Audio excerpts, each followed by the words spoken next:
allows Zach to just find something in the middle of the ground. So just feels like Geelong probably lacking a key forward at the moment, just to find a little bit of relief long down the line. Inside 50s 18-12 in favour of the Cats. So 12 inside 50 for the Blues for 5-1. Good efficiency. Certainly has been. So Damien Truslove there trying to encourage his Carlton side. And the Blues found some momentum at both VFL and AFL level. Riley and Stanley. This time Riley wins down the tap. Can't get it to Lord. Stanley does the roving. Gets a clearance here for Geelong. Inside 50. Awkward ball for Pike. Can't take the mark. Sammartino in defence after kicking a great goal. Switches into the back pocket. No mark in the end. Claimed by Vickery. Zach Williams tries to clean it up. Hand pass away to Louis Young, who sends it up the wing. And here's Cooper Lord. The right half back for the Blues. Find themselves in front by 7 points, heading toward quarter time. Lord, as long as he can, up the wing. Riley's there. O'Keefe can't get a run at it. From behind, Kruger. Gets it down at ground level. Fogarty tries to keep it alive. Hand pass to Camporelli. To Riley. To Vickery. Lord didn't see him coming. Tackled and dispossessed. It spills out, and Zach Williams gets down low and locks the ball up for the Blues. Sliding in to lay the tackle on Wiedemann. Getting busy, Zach Williams.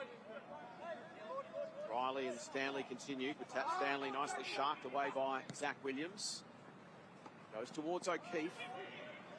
Well done by Pearce. Wins the one-on-one. Gets it to Wiedemann, and he goes down the line. Stevens can't quite control it. One thing you notice with Zach Williams is kicking, Cal. He kicks it like he'd like to receive it. He doesn't put it through someone's chest. He just takes the weight off it and gives you a chance to mark it. Exactly right. It's very difficult to probably explain for the listeners at home, but you want it just sort of dropping in front of your face if possible. Riley in the ruck wins that tap. Nevitt worked nicely off Lord. Gives it to Walpole. Walpole's kick towards 50. Pike sets himself. Young did enough to hassle him out of it. Now at ground level, the ball trapped underneath that pair. Umpire will call for it. So it's a ball up right on 50. Pike's an interesting one. Young's having a really big influence. I think the messaging to him would just be, just nullify the influence. Play a little bit more defensive on Young to take him out of that impact, what he's doing in defence. Mella might have been tackled when on possession. The umpire agrees, so the free kick will go Geelong's way at left half forward, heading towards quarter time. He veers out to the right, takes every millimetre on offer. Siren sounds for quarter time. Blues players have to desperately try and get a touch to it. I don't think it did bounce through as the goal umpire gives a shake of the head. I don't think he's sure. No, but I don't think it's the same controversy as what we saw at the start of last night's AFL. The Blues leading by 7 points at quarter time. 5-1-31 to Geelong. 3-6-24. An entertaining start between two top four sides. The VFL match of the day on ABC Sport. The pursuit of truth can be challenging. Are you still reluctant to criticise the former president? In what regard, please? Clarity is key. You are also behaving illegally. No, we are defending ourselves. Have you ever made a mistake you really learned something from? Of course. What's the worst case scenario? This could lead to human extinction. Use your voice. It's the only thing that's totally yours. Every week. It's there to be discovered. All in one place. 7:30, Monday to Thursday, ABC TV and ABC iView. He's young and ambitious. I thought, who is this kid? At 27, Mohammed Semra was elected mayor of Maribyrnong. I'm a big believer that you should never wait for permission to lead. Defying expectations. We don't really see people that look like us in higher places. To inspire others. He's the first, the only, the different. When did leadership become a white thing? Australian Story. If I succeed, then we'll open up the door for so many after me. Monday on ABC. All righty, Ro. Shall we? Wednesdays, lean into the laughs. We all love comedy and very sexy lesbians. With the best in the biz. People with a burning desire to look stupid on television. Helping you relieve those midweek frustrations.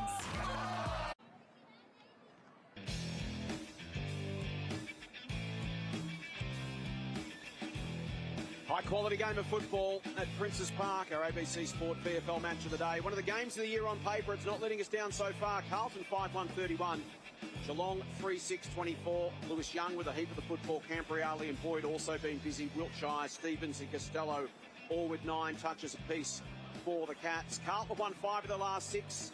Geelong have won 4 straight. So between them, 9 out of their last 10 have been victories. Who will win this afternoon is the big question. The Cats sitting on top of the table, a game clear Carlton looking to bridge that gap. As we take a look at the overall numbers, the Blues a lot more of the football, and it's all uncontested possession, Cal. It is, but you look at the inside 50 count for Geelong, 20-12. So they've actually had a lot of opportunities in front of goal. Clearance as well. Geelong are 11-5. But what's standing out for me is Carlton, when they're getting their opportunities inside 50, Jason Clinchy, is that they're actually capitalising in front of goal. So 6 behinds there from Geelong. A lot of them probably all I guess, gettable shots on goal. But for me, though, it's Young in defence for Carlton. He's been absolutely superb. Zach Williams, for me, has been in a really impressive watch. Copped a really nasty hit in the first few moments of the game. But he's showing some really good class going inside 50. So two very different styles, as we said at the start of the day. The Cats are going to look to dominate the inside with stoppages and centre breaks. We've seen that. Look at that mark number, 45-15. The Blues like to play uncontested footy, get it to the outside and then control it. We saw that in the first term. Two very different styles. Geelong on the inside, the Blues on the outside. Exactly right. And I think Zach Williams probably complemented what they're trying to do with the uncontested mark. If you can kind of find someone inside 50, if you're Carl, it takes the guys like Nathan Kruger out of the game. He's kind of relying on that long ball coming in, being able to sort of sag off. But Geelong have had their opportunities. They've been really dominant in the centre clearance, component of the game. Reece Stanley's putting it down James Warple's throat. For me, they're just lacking a key forward. They probably need someone to really, make a really big contest long down the line and at the top of the goal square. Just bring those sort of small forwards into the game a little bit more. Yeah, they're aware of that. That's why they've moved Dan Capper on, who's always been a defender. They've moved him forward this year to try and teach those young kids and try to accelerate the development of that forward line as a unit. It is a work in progress. Having said all of that, the Cats are still ranked number 1 in attack. Exactly, and they're number 1 in defence. Exactly right. And they've had their shots on goals. We're probably not having this conversation about key forwards if they kick accurately, but I think the thing for the Blues is, yes, a great start. Our shots on goal have been very accurate, but we've just got to get a bit more ascendancy in the middle of the ground. You take out a couple of players in Herbert and Annan, who was picked up in the mid-season draft. How much does that affect the team's system and how they structure up around the ground for Geelong? Probably a little bit, but their side's completely stacked. They wouldn't have to worry about the launch and half-back at the moment because their clearance count is absolutely superb. But for me, I'm probably repeating myself a little bit. Just got to take opportunities. So no Will White, no Jay Rantel, no Herbert and Annan, as we've mentioned, no Pat Kelly, no Nathan Driscoll. They've all been cornerstones of this Geelong side. So there's 6 guys at the moment, most of those VFL listed, who aren't in the side at the moment. So it is a slightly different looking Geelong side to the one that we've seen roll out through the early parts of the season. But the same can be said for Carlton. I mean, that's just the nature of VFL, isn't it, Clinchy? Week to week, you have often 6 to 8 changes. That's pretty much standard. So the crowd that's watching the Blues, there's a few more here in attendance. Chris Scott and Nathan Buckley, 2 keen onlookers for the Cats. Gemma Bastiati. Damien, you said you wanted to maintain the momentum of the last quarter from last week. Do you feel like you've done that? Yeah, we have. I think our last quarter against Coburg was really exciting, the way we moved the ball and used our hands, and we're going to try and continue that in the second quarter here. And there's some really good signs. Just got to tighten up our defence a little bit. Thanks so much. Best of luck for the rest of the game. Thanks, Jim. And team, just a note from the Geelong group. The coaches group were pretty hard on the midfielders on their capacity to defend on turnover. So that's something to watch for this quarter coming. Thanks, Jem. We mentioned at the start of the day that Cats ranked 2nd for scoring off turnovers. So it has been a key of their early success so far in 2026 in the VFL, their ability to punish teams. And we saw them do it a couple of times in the opening term, and the Blues coughed it up at half forward. Ben Cambriale coughed it up a couple of times. The Cats went back the other way and scored. But as you say, Cal, if they kick 6-3, not 3-6, it's a different conversation. Yeah, and I think they've probably been a little bit unlucky with skill execution between the middle of the ground. Look, this is a larger ground, probably compared to other VFL. And certainly wider than GMHBA. Exactly right. So the game's going to be a lot more uncontested. Probably at the moment, given the uncontested mark count, you feel Carlton are playing the ground better, but probably through clearances and in congestion, Geelong are probably on top. And while Carlton lost last week to Coburg, Damien Trustlove making the point there, they kicked 7 goals in the final term. So disappointing result, but they were able to finish with a bit of momentum, which they have continued into the first quarter here with 5 goals to 3 in the opening term. And Louis Young, who's the acting captain for the Blues this afternoon, has led the way with 13 disposals. So there'll be one hoping with the new coach, Josh Fraser, at AFL level, that there might be some opportunities for some of these guys who haven't had too much of a look. Here we go, second quarter action. Carlton 5-1-31, Geelong 3-6-24. The Blues by 7 points on ABC Sports. Stanley another hit out. Stevens was his target. He was immediately wrapped up by Logan Proud, who's got the job on him at the moment. Lord's going head-to-head with Warple, and Warple wins the football. Tries to, tickle to himself. Burke coming the other way, gives it to Nevitt. Now Stevens got to be quick. Sard didn't quite wrap him up, and Burke's handball cut off by Cottrell, who then paddled to Lord. Beats it. Hogg and Proud almost got in each other's way. Now Lord receives from Hogg.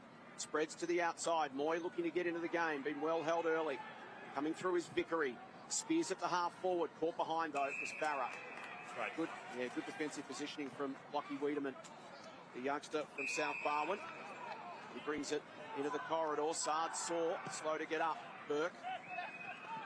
Now Kruger, and away he goes. Nathan Kruger wants someone to come at him. Will thump it long. Sees the defenders are at the back of the contest. Capron versus Young. Now Young saw. Here's Wiltshire. Bends back onto his right boot. Straightens up and nails it. It's back to a one-point game. Lewis Young still down. Sard is back up and okay. And Geelong strike first in the second term through Ollie Wiltshire. The Cats up to 4-6-30. They trail Carlton 5-1-31 by a point. Opening minute, second term. It was really bold ball movement, launching off half-back with two terrific contested marks, but I really like Nathan Kruger, taking that mark and just going, nah, I'm going to penetrate. I see something ahead of me. Terrific contest there to obviously take Young out of that contest. Looking a little bit sore, limping back to the goal square, but great little sidestep from Wiltshire. Just to finish like that, under that amount of pressure, great goal and a great kick. The knee or a boot. Nether regions there. You don't want to get it. 11 goals for the season for Ollie Wiltshire, who's averaging 16.2 disposals. So in a stacked midfield, he's been forced to play a little bit more across half forward and showing composure in front of goal. Riley reaches up, wins down the tap. Lord was about to break away, but the non-officiating umpire has said free kick Geelong's way for a hole. So the ball's going to come all the way back to Mitch Nevitt. Get it back in the middle of the ground. As you can hear there, still a little unsure as to who actually is getting the free kick. Nevitt's been told it's not you, it's actually Reece Stanley. Oh, it's not you, it's me? Yeah. That can be problematic in the AFL when you're told to stand and you run away. It costs you a 50-metre penalty. Also on your personal life. Yeah. Correct. That was my point. Yeah. Stanley sends it inside 50. Nevitt's the target. Spoiled away by Charleston. Cameron can't knock it away. Charleston back inside congestion. Dirksen gets a hand pass out to Fogarty, working across half back. Chesser for the Blues. Hand pass partially smothered. Charleston now on the bounce under pressure. Stevens tries to work him out of it. John Clark can't spin out of traffic. So there's no opportunity. Ball up at right half forward for the Cats. You're going to play a handball game like Carlton were just there. You've got to look inboard. They had three Carlton jerseys just standing completely alone in the middle of the ground. Just got to adjust your body shape. Riley, the tap. Walker got involved. Nevitt ripped down by Lord. It's a great opportunity, as you mentioned, Cal, for Flynn Riley. Going to take his next steps, playing against an experienced veteran like Reece Stanley. Stanley's had the better of him early, so it's a good chance to have a look at Flynn Riley and see how he adapts his game. That's right. He's being competitive. You can just sort of see the difference in experience and age between both of them. Costello off the back. Fashions a kick on the left, but best position was Charleston. What about the little gift to Sard? That wasn't the option. Made life very difficult for Cottrell. Just had to fling it out. Sammartino there. Well done by Williams. Turns and delivers to the middle of the ground. Missed Prout. Might be punished the other way. Hoffman can swing it wide for Stanley. Wiltshire spreads wide. Pop over the top. Finds Ollie now. He's got a man leading to the pocket. And this is the concern for Geelong. What do they have ahead of the ball? It's Mallor heading to the pocket. Wiltshire goes more central. Mallor will actually arrive late. Not quite get there in time.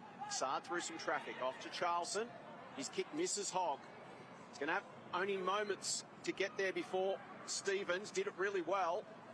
But now the problem is Lewis Young's and the Cats' forward pressure. Generate a stoppage 20 metres from goal. Geelong would be happy with this. Bit of pressure, forcing a few skill errors by foot for the Blues. Stanley over the back. Wiltshire, nice sidestep. And that is a superb finish. Backs up his first goal with a exceptional effort from the left forward pocket.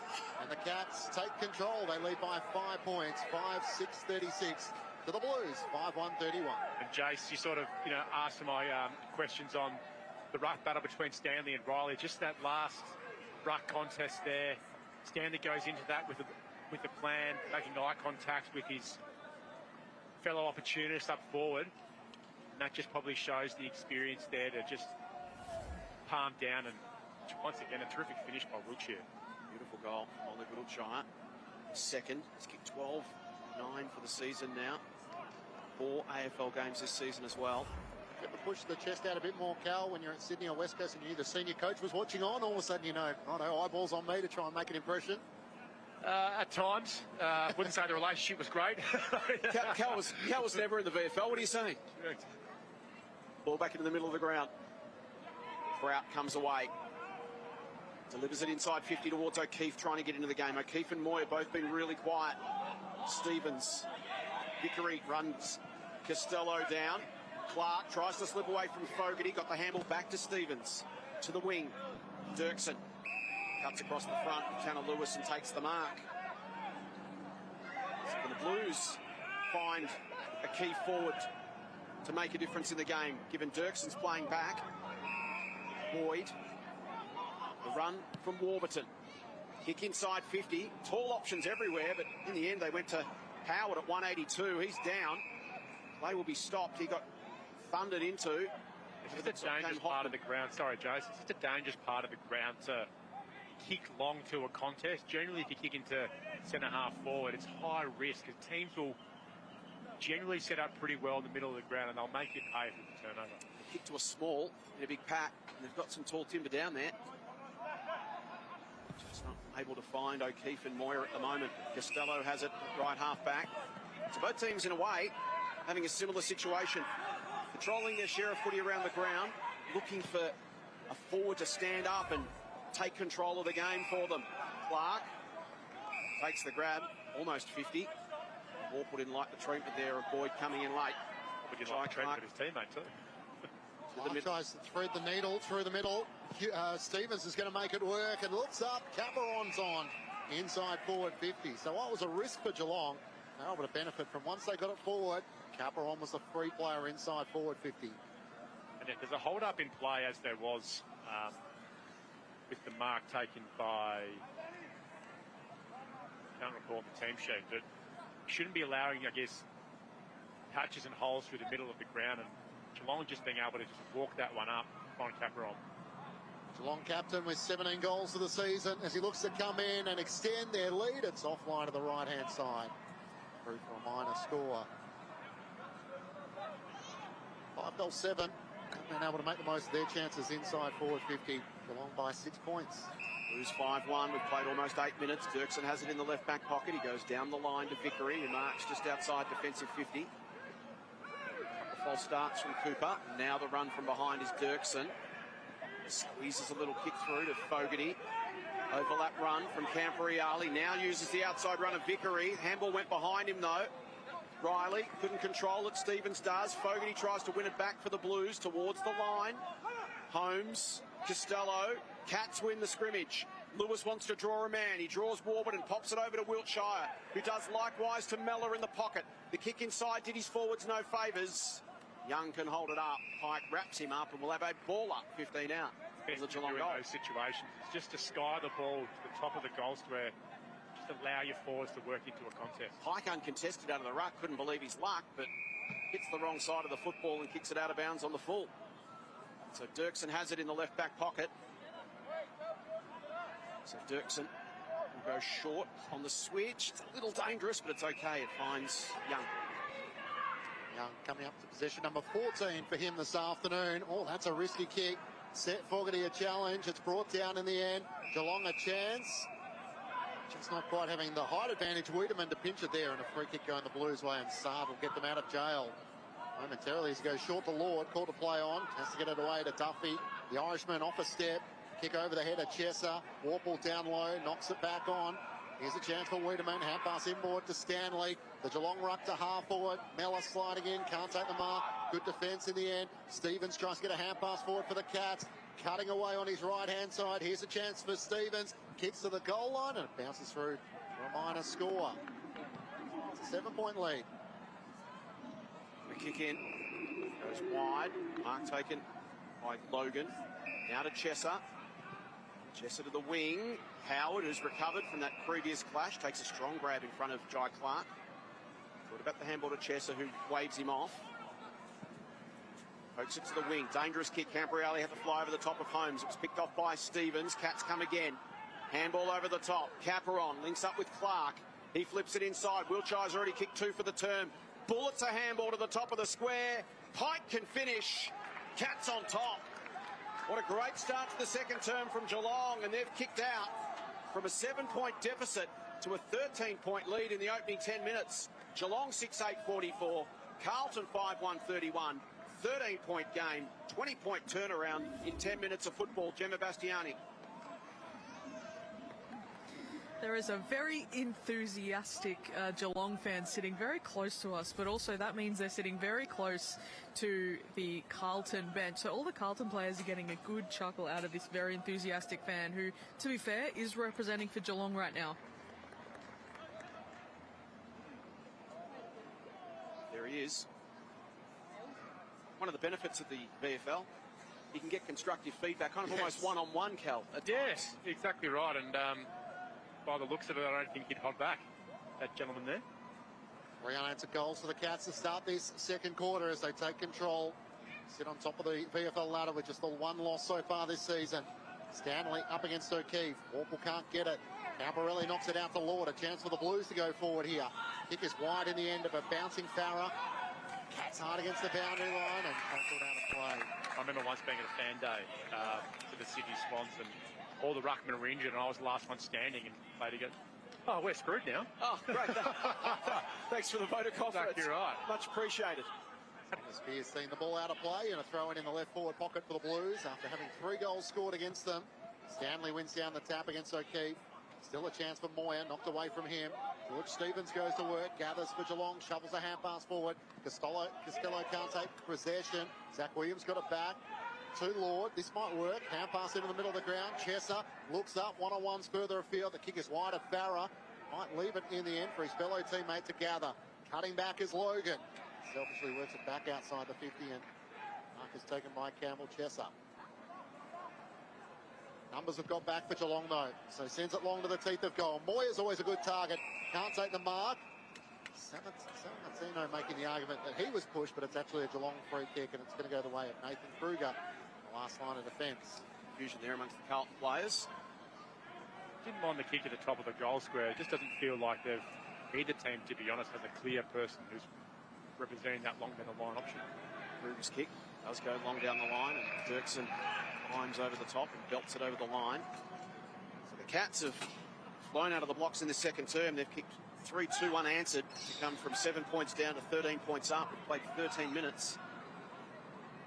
League leaders flexing their muscle in the second term. Now it's up to the Blues to respond. Keefe can get himself into the game. Goes in the ruck against Stanley. Warple. It's a free kick. It's a hold. It's going Geelong's way. No, confusion. It's going Carlton's way. Umpire pointed in the wrong direction. Chesser delivers inside 50, but again, no one there. It's just Buse who picks it off, uncontested.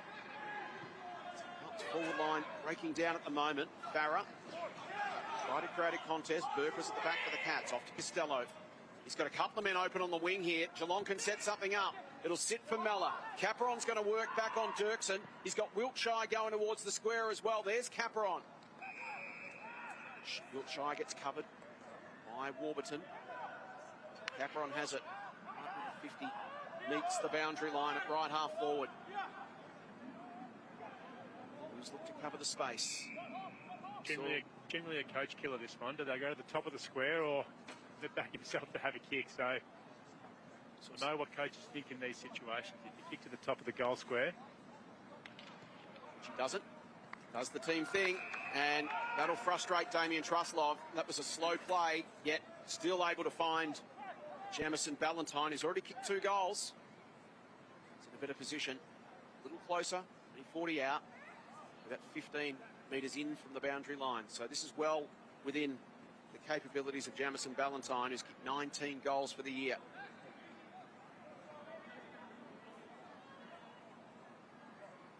The 23-year-old from Portland steps up. That one's just drifting left. It's going to drop short. Boyd takes it away, pops it over the top, and maybe the Blues can counter here through Logan. He takes the mark and looks up. Sammartino's the target up the wing. He's worked underneath it, and Jed Buse, using his experience, up by a second. And his hands. Yes. So on this occasion, Toss the coin in his 100th VFL game, 175 at AFL level and a premiership player as well. The Blues through Prout, mark centre wing. They get some overlap run going. Their uncontested marking game has been the style under Josh Fraser. That's a better kick to Camporelli at half forward. Into the pocket, Moyer leads out. Probably their best passage of play of the afternoon for the Blues. It ends up in the hands of Ashton Moyer, but a tough shot in the right forward pocket. I think that's probably what you want from Moyer. He's probably going to have to play a little bit taller than probably what he usually does, but you are right, Clinchy. That was the best passage of play they've probably had for the entire game. Their first real genuine hit-up lead mark and going inside forward 50. So he's had a couple of good contests this quarter. 12 goals, 7 so far this season, but this will take his best from the right forward pocket. Looking for the answer for Carlton. It's across the face of goal. Stanley's there and he rushes it through for a minor score. Meeting against O'Keefe. So a 12-point lead Geelong's way. The Cats with the last 3 goals of the match. Despite the Blues leading at quarter time. Mike Clark with the kick in. Short to the left back pocket. Spews. Back to the defensive goal square for Clark, and they'll think about trying their luck straight up the middle. Now to Hoffman. Run from behind is Clark. Trots out towards the defensive 50. Spears a pass. The Blues have folded back. Nevitt takes the grab. Off to Edmonds. There's a runner to the outside. It's Buse. Can do the 1-2 and pop it back to Edmonds. Good pressure from Logan. In the end, Buse can thump it inside 50. The Blues have got representation. Capron over the top, but he's the man caught from behind. Mark in front, paid to Prout. To the wing. Needed to be perfect. And it was for Taj Logan getting involved. Chip over the top. Sammartino can go down the line to Fogarty. Now he's got Moyer in the pocket. Offers a half lead. Farah offers another lead. And sees nothing there that particularly grabs him, so he retreats to Chesser. Now to Boyd. What does Boyd find inside 50? He's looking for Farah. It's cut off by Holmes. And Warple takes a contested grab at defensive 25. Warple gets back to his feet. In the back pocket for Hoffman. Takes the mark for Geelong. Can work it to Wiltshire. A couple of goals in this second quarter to bring the Cats to life. Now where to for the Cats. Long up the line. Pikes the target. O'Keefe's there. I spotted a push in that effort. Free kick is going to go the way of the Blues. That is the challenge for Geelong. You look at Caperon. Blue is playing forward as well. Ballantyne. So Dirksen required as a defender this afternoon. Damien Truslove would love the idea of throwing him forward. O'Keefe called the play on, so quite good on the mark. Nimble got a hand to it, out of play. Boundary throw in centre wing in front of the 2 benches. It's Geelong leading by 12 points. Played 18 minutes in the second term. VFL match of the day on ABC Sport. The league leading Cats up against the 4th place Blues, who were second until last week. Riley the tap. Hogg had to be quick. Stevens got involved. Hogg will come again. He takes Mellor down with typical tenacity. Blues looking to respond after the Cats have seized control in this second term. Stevens away again. Their big inside midfielders having an influence. Well done by Sard. Broke that up. Hogg. Camporeale looks inside 50. Kick to not to advantage at all. Went straight to Kruger.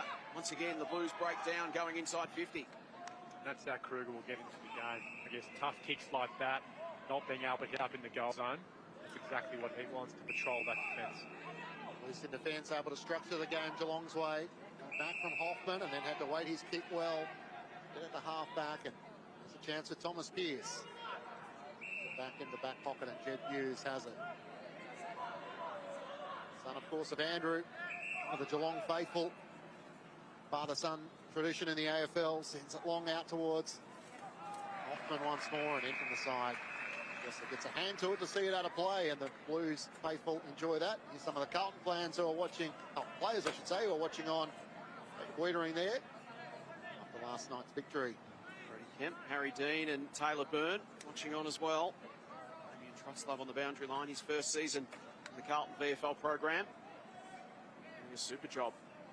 Carlton with the most competitive VFL team in a number of years. Lord. Big spoil came over the top from Kruger. Maybe a chance here for Cottrell, who wants to get busy. That handball did no favours at all for Hogg. Missed him by a mile. Howard Hogg got to go again. He's got 3 to beat, though. Costello, Edmonds. Stevens is going to get wrapped up by Charlson. Cottrell stuck to the task. Won it back for the Blues. Hogg feeds it through. Chest of the bounce pass. Charlson, Howard, pushed off his kick. Great desperation from a lunging Lockie Wiedemann in game number 2. The youngster from Rupinya, 30 minutes northeast of Horsham. Playing his second VFL game this afternoon. Plays his local footy at South Barwon. As Pike finds Nevitt at defensive 30.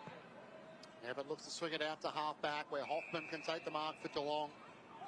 The game has turned in this second quarter very much more like a cat style of game. Ballantyne leads up, takes that mark at left half-back, turns it, comes inboard to Pike. Geelong quite happy to play their own version of kick mark. Hoffman on the overlap to Nevitt. Sammartino lays the tackle, wrestles him to the turf, and the umpire ball it up. Probably an interesting handball there by Hoffman. It's just trying to get the ball moving. Pike follows up his ruck work, tries to get a hand pass over the top. Lord takes it for the Blues. Hand pass away to Camporelli.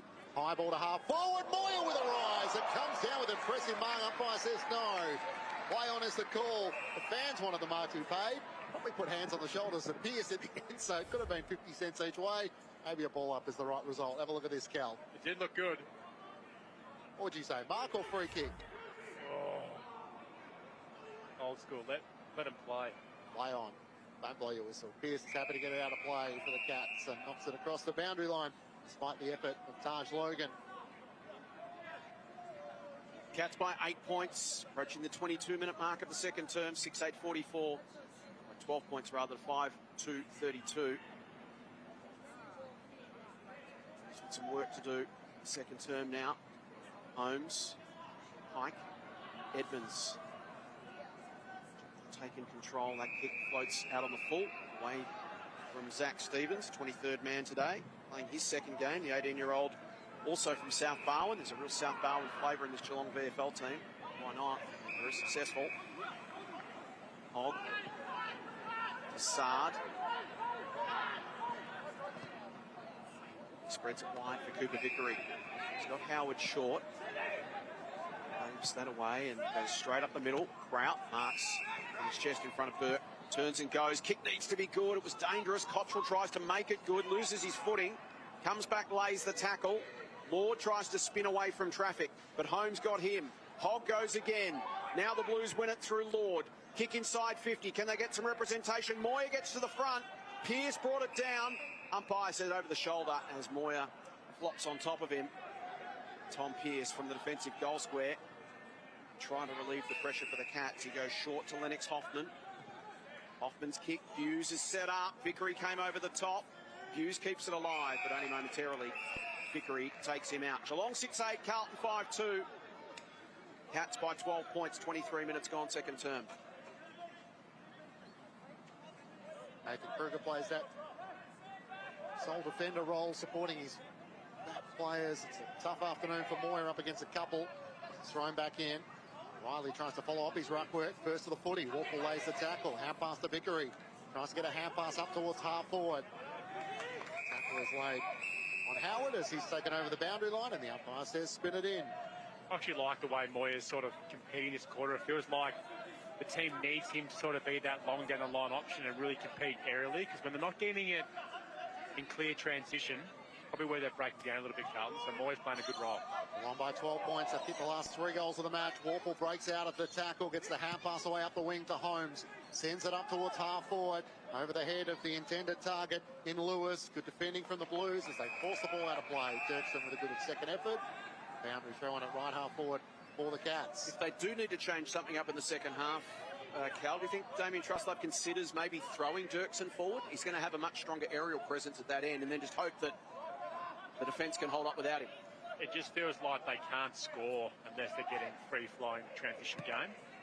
And Geelong have been very good this quarter about slowing them down. Riley's kick. Up went Clark. Again, here's Moyer just putting in a contest to at least get it to ground and prevent an intercept. That's a clear example there of why they probably need Moyer playing this role. When they were scoring early in that first term, their transition game was superb and getting real clear marks inside 50. Free kick against Stanley, going to Flynn Riley. Dished off with a handball. Missed Vickery. time to pick it up, but put himself under pressure in the process. And they're the little game of inches. That handball hits its target, the Blues are away. Exactly right, and don't like casting judgment over a fellow ruckman, Chase, but he's not doing us any favours. Vickery was just in the wrong spot. Correct. Clark. And it's been a good week for him too, Riley, so had to slack it up. There's Kruger. Middle, a nice kick. Finds Zach Stevens. He's looking for an exit and finds one. The outer side, and it's Tom Pearce. Tom Pearce looks to chip a kick up the wing. Blues are well set though. Prout used his body, cleared the path. Hand pass comes to Zach Williams. He's tackled and brought down. The umpire will ball it up. So Jack Bowes, we haven't seen a lot of this afternoon. I think he's just been injected into the game, so maybe he's playing limited minutes today. Yep. Sat out all the first quarter and gets his run in the second quarter. AFL side featured last night, so the need to have a carryover player. The Cats take on Adelaide next week. Here is Bowes on cue, trying to break through. Tackled by Adam Sard, holding the ball. And the Blues will take the advantage through Zach Williams. Sends a high long kick inside 50. Martino thought he was taken high. Umpire didn't agree, and the mark is taken in the back pocket by Hoffman. Can go over the top to Nevitt. Mitch Nevitt looks to centre half back where Warple is free. He takes the mark for Geelong. Kick from Warple is intended for Mellor. Needs it to sit. Spins away from Charleston. Gives the handball to Clark. Now the run from Bowes, having an immediate impact, putting up ridiculous numbers in the VFL over the last few weeks, Jack Bowes. Young thought he'd done enough to get it to the line. Unfortunately, in the end, it did get there. But Jack Bowes in recent weeks, 29 possessions, 39 and 3 goals, 42 and 2 goals, 39 and 1 goal. It's a pretty good month. Carlton need to stop those short kicks coming out of defence. It just feels like their entire defensive transition is really sagging off. They need to, I guess, provide a lot more frontal pressure. Too many times this quarter they've had the opportunity to march out of defensive 50. Throwing right forward pocket, the slap over the back went to Warburton, and his handball was back into the congestion. Stevens stood up in a tackle by Vickery and Williams. Ball's 35 out from Geelong's goal. They lead by 2 straight kicks. They've had a very good second term. We've played 27 minutes. Vickery never actually took possession, was tackled to the ground. Play on the call. Stevens in there wrestling. Prout drags the ball back in on top of him. Umpire will call for it. Right forward pocket, 25 out from the Geelong goal. That's with the last 3 goals of the match, but the last goal came at the 10-minute mark. Trying to get it down Stanley to Bowes. Out against the boundary line. Keep it in play. Ejection of Jack Bowes has immediately changed things. There've been red lights flashing in the Carlton box. Someone's going to have to do the job on him. It looks like right now, Logan Prout's their main stopper. He's gone to Bowes. Bad way to be, having watched the first quarter, to come in and try and pick up the game. Stanley tries to knock it out. Still a chance for Geelong. It's taken away by Warburton, and he has the footy hugged to his chest and can't break clear. Dangerous position for the Blues as Stanley and Riley. Riley wins down the tap. George Stevens, 21 disposals, leading possession getter on the ground. Can't clear it. Prout tries to knock it out. Charleston's over the footy. Now he lays the tackle. Has to circle and ball it up. Defensively, Geelong set up really well. Jed Hughes there just patrolling that last man defence. Briali scrambles a kick towards Fogarty. Slapped back by Hoffman. Well done by Fogarty. Beat Hughes to it. Then a beautiful slap from the blind side came from Burke. Hoffman received from Pike. Into the path of Clark. Arriving quickly was Howard. Takes him down. Strong work from Tom Howard. Hughes under pressure. Now Kruger. Cats can work it out through Burke. Warple's kick cut off. Sammartino. Cottrell goes deep towards the goal square. O'Keefe at the back uses his strength, and then, well, it's touched. Instead of going back from 10 metres out, he plays on. The Blues leave 5 points on the table. 6-8-44, Carlton 5-3-33. 11-point game, played 29 minutes. Hoffman quickly in abuse, got it past Howard, who pulled up a little ginger, grabbing at the back of his leg. Golden opportunity for Carlton, goes begging ahead of half-time. Cats leading by 11 points. Jed Hughes, high, up and under kick towards the boundary line. Nevitt presents, can't take the mark, and Charleston sees it out of play for a boundary throw-in. Body language there of Thomas Howard. Afternoon could be done. Grabbing it high on the top of the leg. The suggestion that it could be a hamstring injury. He's pretty distraught coming to the bench. Doesn't stop play as he walks around the boundary line. Thrown back in. Stanley wins down the tap, but a hold. It's going to go the way of the Blues. Riley will have it centre wing. Now pass around the back. Camporelli tries to squeeze a kick up inside 50. But a dominant quarter for Geelong. They kicked the only 3 goals of it. They take an 11-point lead into the main break, having trailed at quarter time by 7 points. Geelong 6-8-44 to the Blues 5-3-33. Geelong, who sit on top of the VFL ladder, setting the tone in season 2026. Once more, look like they are the challenge this afternoon, but Carlton is going to have to try and match. A couple of goals to Jamison Ballantyne, a couple of goals to Ollie Wiltshire, both came. Ollie Wiltshire in that second quarter. For the Blues, Darcy Hogg is their multiple goal kicker so far this afternoon. An 11-point lead the way of the Cats at half-time. They look to try and set up what has been a dominant start to the season so far. I think we can take it down to Gemma Bastiati. Here with Jamison Ballantyne, not a bad way to get back into the game, Jamo. How are you feeling after that quarter? Yeah, good. We knew it was going to be hot. They come out real strong. We knew we had to be up for the fight. I reckon we lifted the intensity in that quarter to get on top, so it's been good. Feels like you've gone to another level this year, having Daniel Caperon in that forward line with you. What has it been like working with him? Yeah, he's a great experienced head, old fella. No, it's great. We've got such a good group this year. We're all gelling well together. Our midfield get on top and makes our job up forward a lot easier. It's good. Thanks for your time. Best luck for the second half. Thank you. Thank you to Gemma, and thanks to Jamison Ballantyne, who has 2 goals to half-time in the Cats' 11-point lead. This is round 10 of the VFL. Great to have your company on a Saturday afternoon on ABC Sport.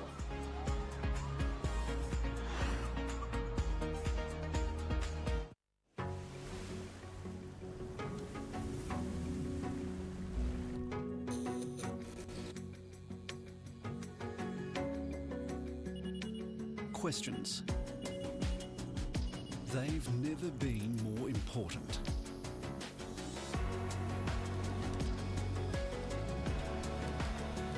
So the one thing we'll never question is our duty to keep asking.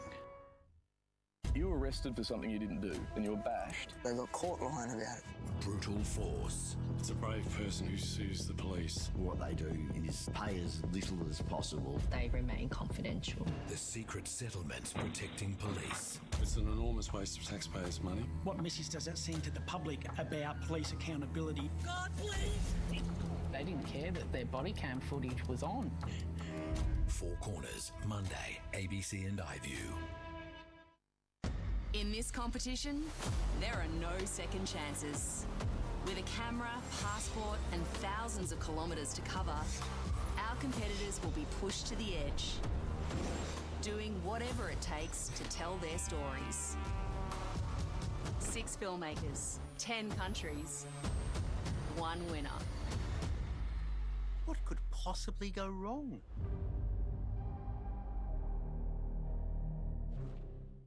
Thank you.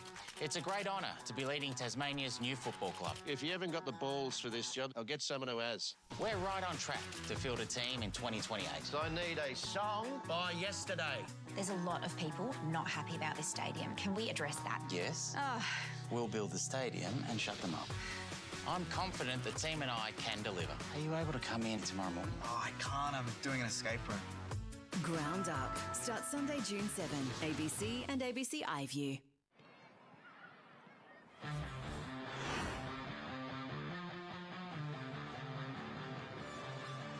It's Carlton by 7 points at quarter time. Good start from the Blues. They led 5-1 to 3-6, but that second term was all Geelong. They kicked the only 3 goals of the quarter. They kicked 3-2 to 2 behinds to come from 7 points down at quarter time to lead by 11 at the half. It's Geelong 6-8-44.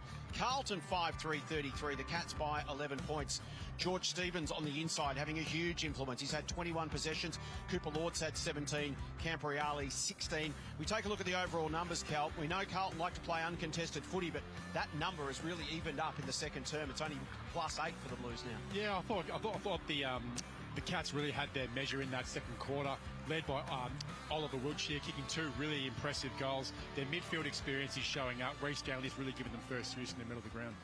And that uncontested possession game that Carlton played in the first quarter got taken away as well. 43 uncontested marks in the first term, only 28 in the second.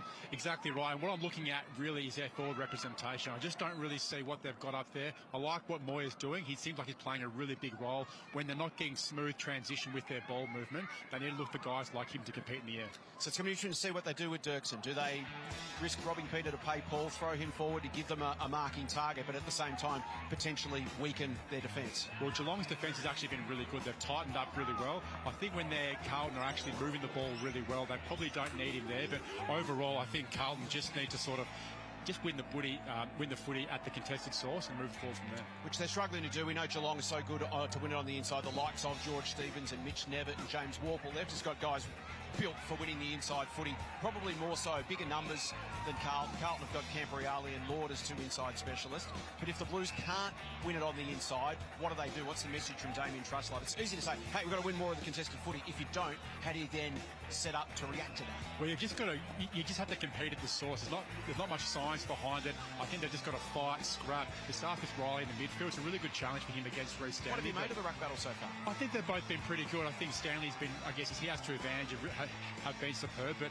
overall, it's going to be a great contest for Riley just to really show what the level takes to go to that next level. So we're seeing why both these teams are sitting up at the top of the ladder. The Cats have been supreme, sitting a game clear of the rest of the field. Carlton have won 5 of their last 6 games. And you can see why. They've both got that mix of youth and experience. They've got that mix of AFL player and VFL player. And you need that at this level, because if you've only got AFL kids in your side, you come up against standalone teams that are full of mature bodies and you can't compete. These two teams have got a good balance.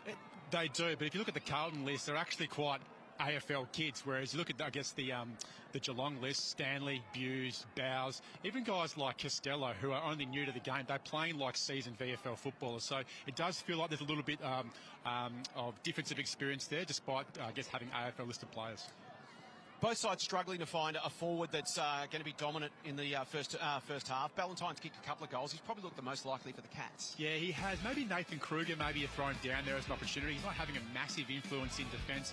Carlton do want to, I guess, play, that smooth transition game which takes him out. But look, he could be an opportunity to go down and have a crack. But I like what Moyer's doing. It feels like they've said to him, you just have to be a representation for us up forward. And I hope he gets some reward for effort after that great second quarter. So if we summarise all of that on the whiteboards for both teams, what's Damien Truslove saying right now? What's the 2 or 3 things he's going to say to his team? Hands on the source. Maybe put it on Riley in the middle of the ground. I know you've just got drafted to the football club, but we need a bit of a presence in that centre clearance, because guys like Warple are just completely walking it out. But like they did in the first quarter, you've got to take your opportunities in front of goal, and Geelong have been doing that in the last little bit. And from a Geelong perspective, what's being said in the rooms by the Cats, Mark Corrigan? Well, just keep pushing. Our centre clearance game has been superb, but I guess, look, just be careful going into the middle of the ground. I think they've been superb up until certain points of the game, but overall, though, they've had a good start, and let's see how they go the second half. We're going to take a break here. Princes Park, our half-time show will continue next. We're going to take a look back at a spectacular mid-season draft. We'll take you around the grounds. That's all coming up next. This is the VFL Match of the Day on ABC Sport.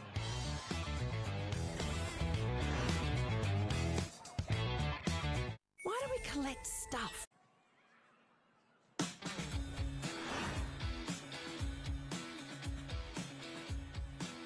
Well, welcome back to the halftime show. Gemma Bastiani joins us to talk about a spectacular mid-season draft for the VFL. 11 players taken during the week now have the opportunity to chase their AFL dream. It's a double-edged sword, I suppose, for the clubs, Gem. A bit of short-term pain. They lose good players like the Cats have lost Herbert and Annan today, but some longer-term gain, because come the end of the year, you've got the best recruits from all over Australia knocking your door down if you're a destination you get drafted from. Exactly, and that's something Werribee been through in the last few years as well, and that's why they're able to recruit players.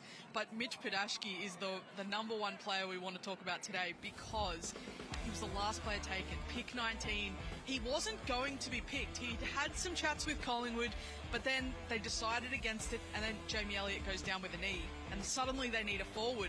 And now Mitch Pedashki has the potential to be the Liam McMahon of this year. Last year, Liam McMahon was leading 2 clubs in the VFL for the leading goal kicker, and then had a massive impact at the top level when he came in. So that's what Mitch Pedashki could do this year, which is incredibly exciting for him. But now Coburg, they've got a bit of pressure on some of their midfielders to get forward and kick goals. Jaden Stevenson to continue to kick goals, because that's a big loss in their front half. It's a wonderful story. 27 years of age, been busting his butt at state league level for the best part of 10 years. A different type of story. So the other type of story is the kid who comes in out of local footy and makes an immediate impact, catches everybody's eye, and that's Marcus Herbert from the Cats. Yeah, he's been outstanding all year, and that's something Mark Corrigan has known. He wanted to prepare him for this, but it is still a massive loss. So Tuesday night, he wasn't sure if he was going to be picked. So he's at Geelong training with them while the draft is happening, finds out he's drafted, finishes his training session, and then on Thursday morning he was on a plane to Perth. He's been outstanding through the middle this year, and my concern for Geelong, it's not been an issue today, but now there's some instability in the midfield because they're all AFL listed, so you've got no control over their availability. That's what Marcus Herbert was offering them, and now Will White is injured as well. It creates a bit of uncertainty. The VFL giveth, the VFL taketh away. That's the way these things work. Kai Anand also gone. He's gone to Richmond, already run out and played his first VFL game. We'll get around the grounds in just a moment.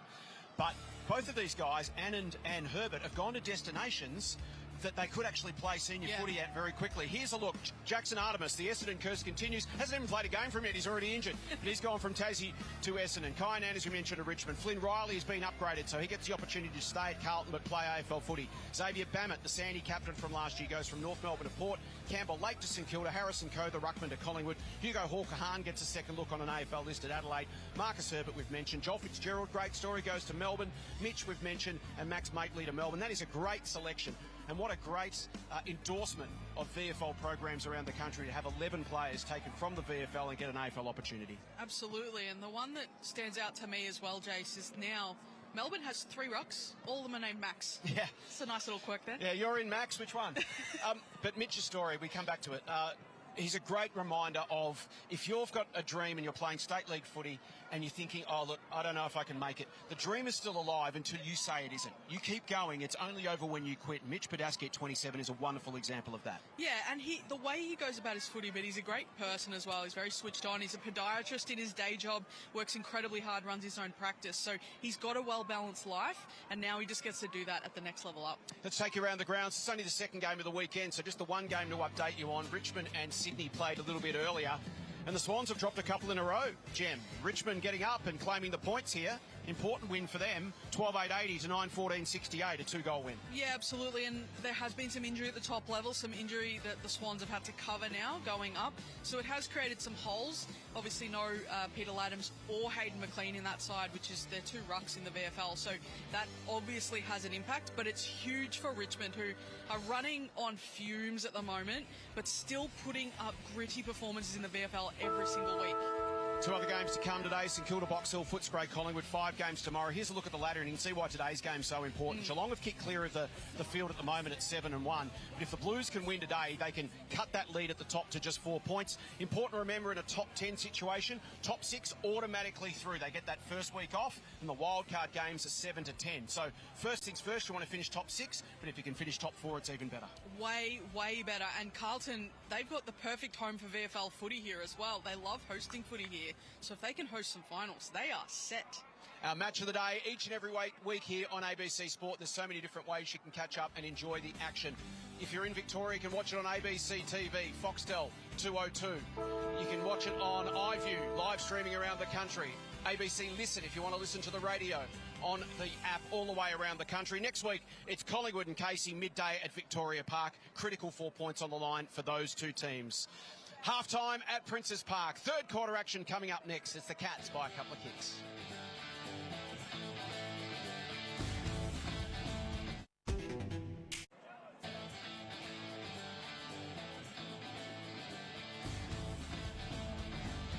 Welcome back to VFL Match of the Day on ABC Sport.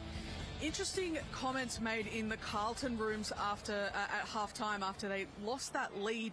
It was all about bringing the pressure. They want to bring pressure around the footy now, make sure that they can maintain some control. Interestingly, it's post-clearance where they lost it. So that's the area of the ground, Clinchy, that they want to clean up now. Thanks, Gemma. Great work on the boundary. So after it was a 7-point lead the way of the Blues at quarter time, it's now an 11-point lead the way of the Cats. Players are back in position and we're ready to get proceedings underway. The Blues actually won the clearances in that second quarter, 12-7, and the inside 50s as well, but it's still the Cats in lead on the score sheet with the only 3 goals that second quarter.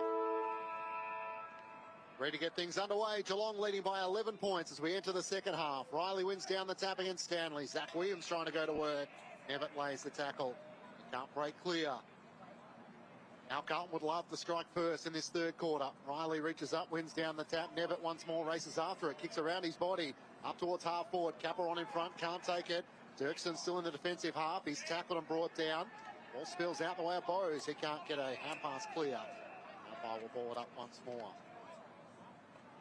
Been a handy pickup, Dirksen, for the Carlton big clubs. Came in last year, had a few good moments at AFL level. The Giants can play at both ends of the ground. Damien Trustlove needing him in defence this afternoon. Warple trying to get to work. Jades made mention he led the way with 39 disposals last week, 11 clearances as well. So trying to work his way into this match. Desperate to get back into the Geelong AFL side. Stanley wins down the tap. A chance for Boyd. Couldn't get a kick away. Stanley follows up. Takes two to try and bring him down. Can't do so in the end. Zach Williams and so Cooper Lord. Plenty of stoppages to start this third quarter. Riley tries to knock it down, but it's Nevitt who crumbs it. Kicks towards goal. Getting back. Dirksen just takes the mark in front of the behind line. He denies Geelong a chance to add to their score. It's an 11-point lead the Cats' way. Dirksen thinks about switching, no real options, so has to kick it long up the line. Hudson O'Keefe won't get there. Kruger makes the spoil in the end. Rolls out in front of Camporelli. Stello's happy to see it across the boundary line. A throw in the left forward pocket for the Cats. Not sure if Kruger's nursing something on that left leg, full length tubey grip. The colour legs. Looks like, half mannequin. Riley at the front, here's Wiltshire. Dropped it behind him. Riley goes again to Sard. So clean, Flynn Riley, for a man his size. I think he's listed at 206, but closer to probably 209, Cal. And his ability to just go down and grab the football below his knees is impressive. I saw him before the game, whilst I was getting a coffee, warming up in the Carlton rooms, and he walked past me and towered over me. I actually couldn't believe how big he was. How tall are you? I'm 200. He'd be at least, 5 or 6 centimetres taller than me. He's listed at 206, but would suggest that he might actually be a couple of centimetres taller than that. Lord wraps up. And that's where they are, ruckman these days, Jace. You've got to be good below your knees, and he's had a couple of good contests there earlier, a couple of marks. Nevitt gets past Lord. And ball a little too hot for Bowes. Fogarty gives it off to Vickery. Now the run. Cottrell into space. Was dealt with late. Lord will take the free kick and just hold things up momentarily. There's a couple of options in the middle of the ground. He spots now. Wastes no time. Charleston. Williams just gets the kick away. And once again, we talk about his ability to just take the heat off the kick. He's sore after that, though. Grabbing at the right hamstring. Hopefully just some cramp. And delivered it on a plate for Hudson O'Keefe rather than trying to drill it through him. And that's exactly how Zach Williams started that first quarter. Really patrolling the middle of the ground. Found himself really open at times. That'd be his third kick inside 50 where he's found someone on the hit up. So really good ball movement there from Carlton, and that's the way they want to play, but they didn't have that game style in that second quarter. Hudson O'Keefe trying to get himself into the game. Can he get himself up and going here? Kick on its way. He's at left. Minor score. Who's on the board at 5-4-34. 10-point deficit. Cats 6-8-44. We've played 3 minutes, almost 4 in the third term on ABC Sport. Zeno on the bike, in front of the bench as Geelong look to bring it back into play. Get Hughes with a long kick looking for Kruger, using his body superbly against Vickery, has the bigger size and reach, and takes it at left half back. It's a challenge for the Blues. They're getting great opportunities, but they're not really capitalising at the moment. Kruger long down the wing. Stanley tries to rise. It clears to the back of the pack. Young steps around Wiltshire. Half pass in Boyd. Warburton. Half pass in the end, looking for Charleston. Chopped off by Holmes. Gets the half pass to Bowes. Nice little sidestep. Tries to kick up towards Caperon on the bounce. He hasn't got it yet. He does now, and Dirksen has him. Is it over the shoulder? It was, as Dirksen tries to plead his case. Umpires don't change their mind, and Dan Caperon had a shot earlier in the match. Has a behind next to his name. Chance to extend Geelong's lead. A little bit quiet today, Caperon. A good opportunity to kickstart his second half with a shot on goal. Should invite him up to the commentary box. Chris Scott, Nathan Buckley would be curious to know what they're talking about as they watch proceedings. Going down in the AFL last night to the Blues. And Caperon hoping to continue Geelong's surge at the top of the table in the VFL. Their captain comes in looking for his first of the afternoon. He's a beautiful kick and steers through his first of the afternoon and 13th of the season. Geelong with the opening goal of the third quarter through 5 minutes. And the Cats now lead by 16 points. 7-8-50 to the Blues. 5-4-34. Cal, just the difference as the two sides go inside 50. Geelong able to finish their work. Exactly right. And Carlton had Geelong's measure in that first quarter, being able to finish their work in front of goal. But Caperon, such a really great influence and great leader for that Geelong Football Club. And probably a little bit quiet the first half compared to his standards. Only the five possessions, but got a couple of shots on goal, and it's probably been tough for both sort of forwards of both clubs today. Not getting the cleanest of entries, but a little bit of reward for effort there. So 4-2 to 3 behind since quarter time in favour of the Cats. Riley is doing himself out of the ruck. Stevens has been superb. Been a major stumbling block for the Blues in the middle. Bose's kick inside 50, nicely read by Warburton. Umpire will pay the mark.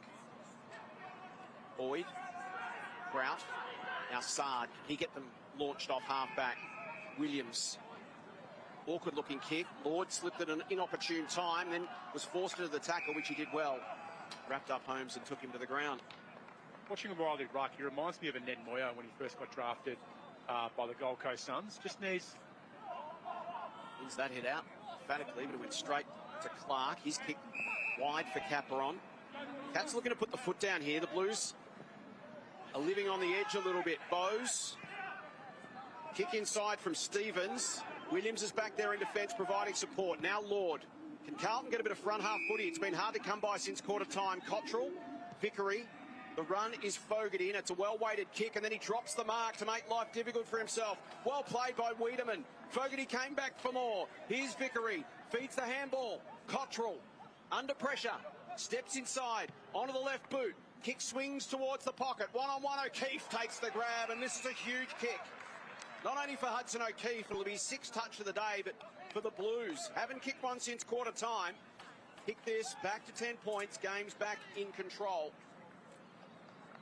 Well, Hudson O'Keefe positioned himself beautifully for the initial hit-up lead, but there was just a drop sort of catch by the handball there just outside the 50. So they've made it hard for themselves, Carlton going inside 50. But either way, O'Keefe, terrific use of body there.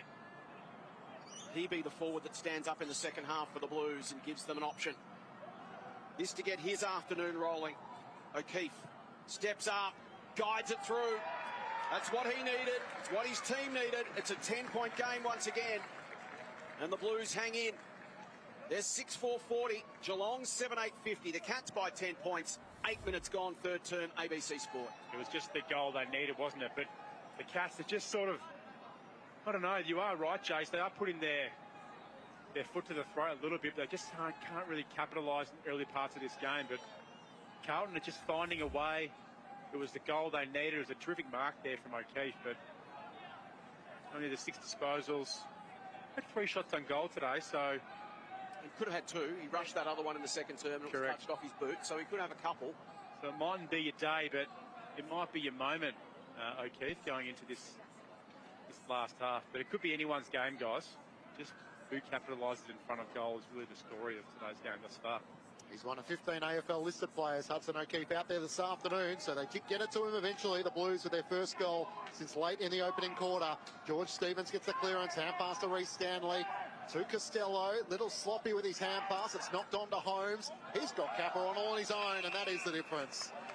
Geelong just find a way to will it forward, and there's options to take marks inside forward 50. Dan Caperon can immediately wipe out the O'Keefe goal at the other end. Not sure what happened defensively there with the back 6 of Carlton, but how Caperon had an absolute paddock around here and taking that mark. I think a handful of players folded back to goal and a few others got sucked to the contest. Such a reliable defender throughout his VFL career. Mark Corrigan asked him to be a forward, and hasn't he stepped up to the challenge, looking for back-to-back goals for him in the Geelong hoops, and he doesn't let them down. They steady the Cats after being challenged in the third quarter. Dan Caperon puts through his second. Margin back to 16 points, 8-8-56 for the Blues, 6-4-40 ahead of Cal Sinclair. Let's head down to Gemma Bastiardi on the boundary. Yeah, unfortunately, Jesse Mellor's just gone down into the rooms, relatively innocuous, but didn't look overly confident with the doctor and the physio. So we'll keep an ear out to see what exactly that is and hope he comes back out. Tom Howard has also been ruled out for the rest of the game, as we saw him come off late in the second quarter. Unfortunately, his day is over. So the Blues one down. There's Liam Farrer getting some work on the bench. Cats back out to a 16-point lead. Geelong is dominating out of the middle. Stanley, Warple, Stevens, Bowes is killing the Blues at the moment. Kick goes inside 50. Young, Dirksen under pressure, affected the kick. Pike and Capron actually got in each other's way. It's fed back to Lewis. They've got options everywhere. Bowes, he's wrapped up. Quick hands. Stevens went to Stevens. This is George. Warple. Now Zach Stevens sells the dummy superbly on Boyd. Oh. High kick. Floats right. Whole game at the moment, Cal, because of the dominance out of the middle for Geelong, is being played in Carlton's back half. That's where it starts. You know, Reece Stanley's getting a little bit over Riley Bryce at the moment. It just shows we discussed it at half-time, Jace, albeit the AFL listed players, probably a relatively even account across both teams. It just seems like Geelong's experience is slowly just taking over. Dirksen out of defence, needs Hudson O'Keefe to present. So fans, it goes out of play and a boundary throw in. So 17 points, the biggest lead of the match so far. I feel like neither side would argue they played their best throughout the afternoon, Cal. No. I do agree with that part of your analysis there, Clinchy. It's just a little bit clunky going inside 50 for both teams and a lot of opportunities for turnover, but it's been a pretty forgiving patch in the middle of the ground. Stanley does it all himself, gets a hand pass forward to George Stevens, over the top. Hand pass comes to Bowes. Can he steady? He's a classy ball user. And Geelong make it 3-1 in this third quarter as they look to take command here in Carlton Heartland. It's a 23-point lead, 9-9-63 to Carlton 6-4-40. A little more of what we saw in the second quarter. Cal, you're an advocate for Ruckman. What we're seeing today, Reece Stanley's just taking control of this game. Yeah, it's a big learning opportunity and learning curve for Bryce coming up against him, but even just there, being able to just use his body and experience just to wedge him under the footy, that's just a frustrating thing for Bryce to, I guess, happen against him, but it just feels like that midfield is suddenly just getting really over the top right now. Yeah, Flynn Riley is on the bench at the moment, and O'Keefe has gone into the ruck for the Blues. Hudson O'Keefe, see how he goes, and Reece Stanley's come off for a rest as well, so Joe Pike steps into the middle. O'Keefe got over the top. Here's Bowes. O'Keefe wraps him up. Here's Stevens. And this is the three. They are dominating at the moment. Warple launches it inside 50 again. Well done by Young. Work to the front on Lewis. Took the mark. But the Blues having to play completely off the back foot at the moment because they're just sweeping it out of the middle of Geelong. Defensively now, Geelong are just set up really, really strong. Really good system to watch from where we are. Clark read it best in the air. Took the grab. Game at the moment clearly on Geelong's terms. Has really been since quarter time. Blues are just trying to hang in. The kick from Clark is poor. Chesser has it. Can Carlton get something going? They need some front half footy, and Chesser looks to generate some run. He wants to play on, but there's not a lot of options across half forward. The kick bounces in front of Kruger and Moyer. And in the end, Jai Clark got the favourable bounce. Sends Geelong back up the wing. George Stevens marks. Leading disposal, get it on the ground. Out pass inboard to Costello. Up to half forward. They work the hand pass chain to Ballantyne, who has it where the boundary line meets the 50. Sends it long. Wilkshire's the deepest target. Come on, back with the flight. He is hot in this third quarter. Wayne Carey, hit your heart out, Clinchy. Nick Revolt, Jonathan Brown. You think of all those famous forwards. And Dan Caperon, who's a defender, come forward, is showing that he can mix it in the air. Carlton are out on their feet at the moment. A lot of hands on hips, hands on knees. Caperon for a third goal in this third quarter. He makes no mistake. Follows up after an impressive mark. And Geelong all of a sudden are kicking clear now. It's a 29-point lead, courtesy of 4-1 in this third quarter.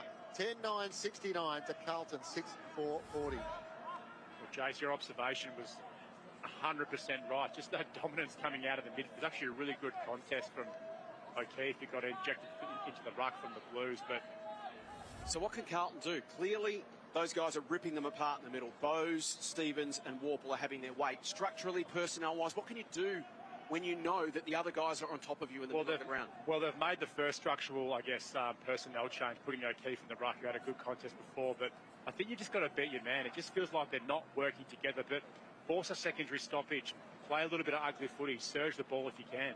They've got the hands on the footy again, and this Here we time go. Campriali wins it out of the middle. Not a great kick off the boot.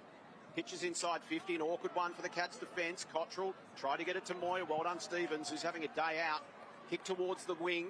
Warburton worked his man underneath it. Got rid of Wiltshire. Gave it off to Charleston. Now a chance for Logan. Inside to Warburton. Now back to Charleston. The Blues messing around with it under some pressure on the outer side. Sard looking for an option. Wants his left side. Sells the dummy. Has to retreat by hand. Here's Boyd. He'll square it to the middle of the ground and try to create something here for Carlton. Young. The aggressive switch to the broadcast wing. Chesser. He's got a man over the top. Goes for a run. Kick is in the Williams direction. Has to hold. Fogarty. Free kick. Going Geelong's way in the contest. Cats will have it at defensive 50. This will be Nathan Kruger. Inside 50s, 12-2 in this third quarter. The way of Geelong. Actually dominated by 8-2 clearances. Jack Bowes has had 6 disposals in the third quarter, after not featuring in the first quarter. Kruger long up the wing. Geelong are well situated. Quick 1-2 from Clark. Gave it back to Lewis. And the boundary line in the end. It's going to be a lasso free kick, so Carlton will get a chance to take back possession in the centre of the wing. Dirksen wants to come inboard. Risky kick for Zach Williams. Hughes got a hand onto it. Over the top of the footy, Zach Stevens trying to knock it out. Williams gets it back, had an arm pin by Bowes, got it to boot. Cottrell up to half forward. Now past to Vickery, looks up inside 50. That's a good pass to Farah. All of a sudden, Carlton had a leading lane to lead into. Farah takes the mark. How important is this kick now? Very important, but equally important was just Zach Williams just not to panic, just to sort of use a bit of class and experience at this level to just find it, put it on the boot and just find a little option. But terrific kick going inside 50 for Vickery.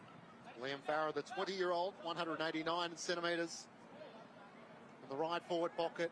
Hudson O'Keefe was able to make the most of his chance earlier in the quarter, but Geelong have banged on 3 since then.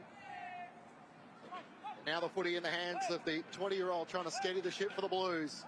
The number 75 on his back. It's a good-looking strike, but it fades right to left. Moyer has a fly, but off hands it goes through. Minor score. 28-point lead, Geelong's way. Looks like a heavy number, doesn't it? 75. Looks really heavy. Hoffman's kick into the back pocket. You're not picking that one, are you? Nor are you picking 59. That's a tough one too. Generally, as a rule, VFL players only allowed to have numbers over 50. Here's Nevitt. It's on the wing. About to kick inside to Wiedemann. Instead he goes down the line. Ball movement at the moment just looks so much easier for the Cats than it does for the Blues. Burke, Edmonds, Wiltshire, and they managed to feed it through. Stevens, another touch for him. Goes inside 50. Pike's in good position going back with the flight. Well done, Fogarty was the only man to go for the Blues. Prout was stripped of the football. O'Keefe, Vickery, Cottrell. He's got a one-on-one. Great smother from Capron affected the kick. Farah, Vickery got involved. Cottrell, Campriali had to be quick. Warple was clean. Rolled the shoulders, got rid of the Vickery tackle, then beautiful kick to Wiltshire. The class of the Geelong AFL listed midfielders has been the difference since quarter time, and Ollie Wiltshire can go back and kick for his third goal. It's all the names, isn't it? Stevens, Wiltshire, Warple, Stanley. Bowes, correct. He had a terrific goal only a few moments ago, Chase. He's got that next level talent. Feels when they get their opportunity with the ball, they're just making the absolute most of it. Ollie Wiltshire, 23-year-old, taken as a mature ager at 2023 draft, and he kicks his third of the afternoon.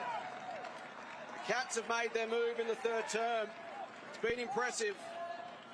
They've kicked 4 goals to 1 on top of their 3 unanswered in the second term. So it's Geelong 11-9-75, Carlton 6-5-41, margin out to 34 points. They've kicked 8 goals to 1 since quarter time.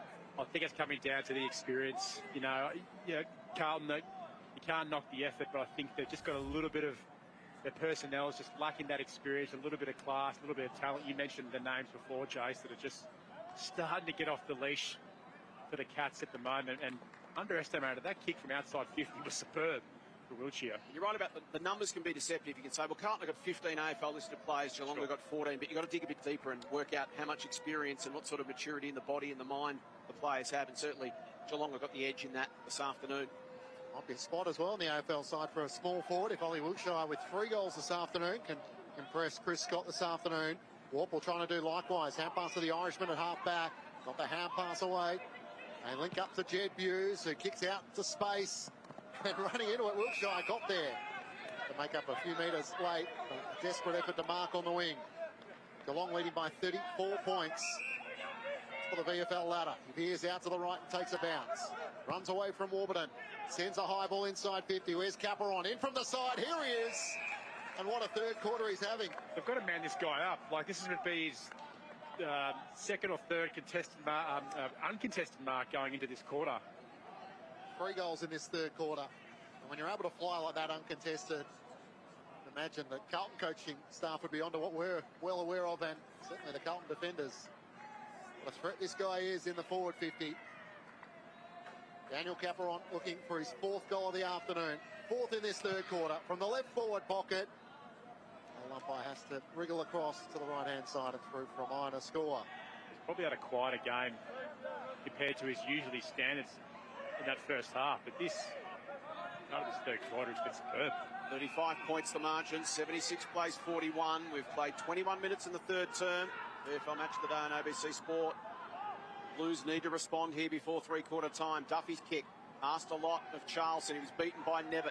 Ballantyne just flung it to the voice. The voice was Bowes, and he chips to Mellor, who's back on the ground.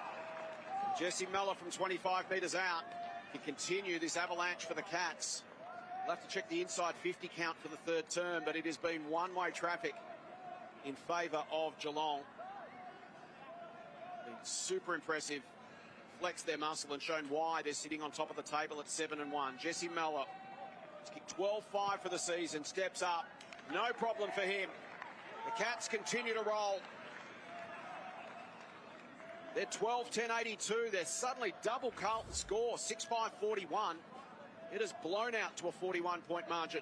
Time on in the third term. Remembering Carlton led by 7 points at quarter time. Since then, an 8-goal swing. A bit disappointing, haven't they?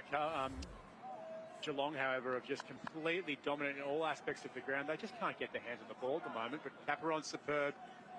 Bowes just doesn't waste a possession, does he? As soon as he's come onto the ground, he's just shown a real level of class and experience as he's been out there today, but they've got to find something. I don't know what the answer is, Jason Clinchy, but the Blues just have to scrap to just get back with a little bit of contention. They definitely need a couple of goals if they can pinch 1 or 2 before the three-quarter time break.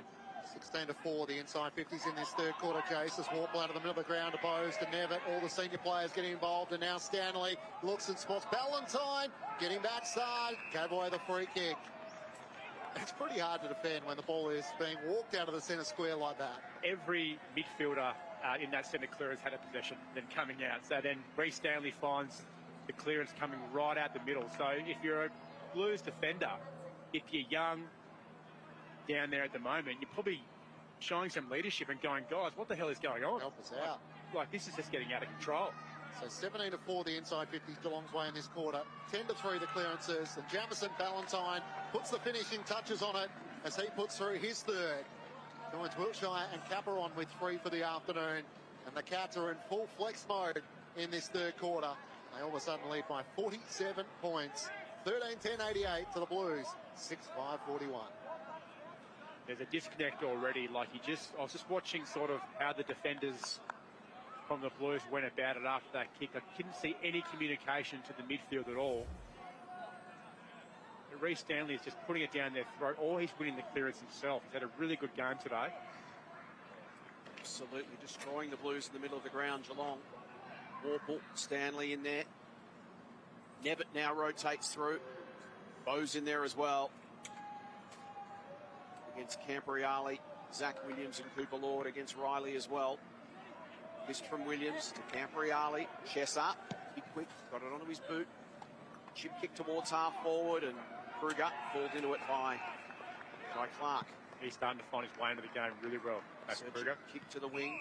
Trout reached over the top to score from Ballantyne. Advantage will be paid. Ballantyne will give it off. Here's Costello. Now Bowes for another. Measures it. Runs to 35. And this is a smacking. The Cats have been so impressive. They have just found another gear. The Blues led at quarter time. was tight even for much of the second term, Cal. But this has been super impressive in the third from Geelong.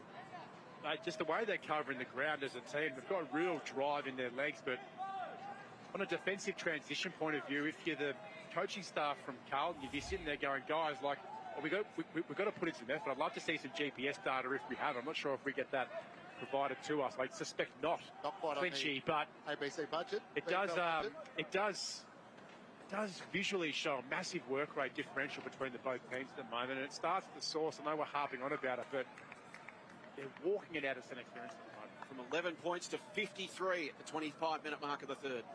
8 of the last 9 goals of the match have gone the way of Geelong. Riley tries to take out of the middle of the ground, kicks up to half forward. Hogs hand pass looking for Charleston, chopped off by Bowes. Hand pass out to Holmes. At half back, he gets the hand pass away to Hoffman. In his new role across half back, he sends it up the wing and Wiedemann takes the mark. He's turned it over though. Saar takes it back for the Blues. Hand pass to Charleston. To Caporelli, ran into Clark. Got it forward to Hogg though. On the instep, kicks to Cottrell. Is it 15? It is. Has Fogarty on his own. He can't get it there. And the moment is lost. Burke, the Irishman, gets back for Geelong. Gets the mark and gets the hand pass away to Pike. The ruckman come forward, kicks out to the back pocket. The moment's gone for Carlton. Pierce has it. Just deflating, isn't it, when you find a little bit of good ball movement, try to do the right thing, but Nevitt comes over the top of Lord. Spitting through was Clark. Geelong just so confident now in the Blues. Quite the opposite. Capron receives from Costello. Handball to Stevens. Bowes, they're just sharing it around. Edmonds kick inside 50 is perfectly weighted. Mellor could have gone over the top to the goal square, but he'll go back and have another shot. Chance to kick another one for the Cats. It'll be his second for the term. And Geelong's 9th. This has been something. They're toying with them. Like every passage of play, any bit of transition, they're sharing that ball beautifully. It's like back in the day seeing the senior side go through the middle of the ground at Cardinia Park, the handball chains of Bartel, Stevens, Enright, Corey. Mellor, such a great finisher. And he gets this one right to the line for another. He's kicked 2. He's kicked 17-6 now in his VFL career, 14-5 for the season. As we head down to Jam, as the margin blows out to 59 points. Yeah, Ben Camperelli has just limped off a right leg concern. Just one for you guys to keep an eye on. It's forward efficiency that the Cats have been trying to really work on this year with a young forward group, hence why Caperon has been moved down there. So finding efficiency, not just getting the ball forward and it living there, but actually scoring. This quarter has been an example of just how well they can score. Every time they get it in there, it looks like they're going to kick a goal. So that is a huge tick for Mark Corrigan and his coaches today. I think it's a bigger tick for the midfield than it is the forward line though, Cal, because it's just coming in with zero pressure. Couldn't agree more with you, Jace. Like even this contest now, like I'll share the footy going inside 50. Riley De Moya, who slipped over, but Sard's able to gather, takes a bounce. This is what he loves doing, running through the middle of Princes Park. Zach Williams the target, spoiled away from him by Hoffman. Spills out the way of Sard, tries to get it away to Hogg, inboard to Lord. Has to get a hand pass to the ruckman Riley, and now to Chesser. Bit more space in the end. Prout looks up inside 50. Can he find Cottrell? He can. Don't think he'll give it off this time. Fogarty is on his own in the right forward pocket, but the Blues, having had 9 goals slammed on against them in this third quarter, the one at the other end, desperate to try and stop this run for the Cats. It's 17 possessions, Sard going at 82%. Don't know if the impact's been there for someone of his experience and capability at this level, so I just probably would have thought maybe having a bit of impact on what he was. In saying that, not an easy day for a defender being a Blues player down there at the moment. Natural starts his approach. Oh, how Carlton need this. He comes in slightly right of centre and he's able to complete the job. Steers it through for the Blues' second goal of this third quarter. The problem is that Geelong have booted 9 at the other end. It's the challenge when you play the ladder leading Cats, is you've got to go with them. So Ben Camperelli there, who did miss with delayed concussion in the pre-season, so he's in conversation with the doctor a few moments ago, but Geelong's lead is 53 points, 15-10, 100 to the Blues, 7-5-47. You are right, Chase. Like, the efficiency inside 50 is of course going to be superb, particularly when the midfield opposition just aren't competing. that's just the reality at the moment in this quarter. So if you're Damien Trustlove going in at three-quarter time, you're probably saying, all right, this game's probably over, but we need to win some sort of respect back in the middle of the ground because Geelong have just been superb, dominant, and have embarrassed Carlton. Hogg's gone into the midfield for this one, and he'll win the football. Bounces it out towards right half forward. Fogarty gathers, feeds it back to Hogg. Cuts through the middle, delivers inside 50. Charleston's gone forward, just got underneath that one. It spills to the back for Wiedemann, and he'll clear. Smooth mover to the wing. Overhit the kick to Mellor, which allows Dirksen to fold back onto it. He's confronted by Lewis, looks to step around him. Chips a little kick over the top and finds Boyd. So you expect that Damien Trustlove's not going to hang the defenders at three-quarter time. It's not on them. Absolutely not. Kick from Boyd into the man on the mark. Holmes to Capron. He's had a picnic in the third term. Kick inside 50. Vickery came over the top, did well. Hogg. It's a chipper kick to avoid the pressure. Did it well to Fogarty. Fogarty squares it back to Duffy. Duffy's little chip kick took a while to get to Lord. Duffy will then come through himself by hand to Hogg, and that wraps up a scintillating third term. The Ladder leaders made a statement. They kicked 9 goals to 2 goals 2 and extended their 11-point lead to 53 at the final change. It's Geelong 15-10-100. Carlton 7-5-47 as we turn for home on our VFL match of the day right here on ABC Sport.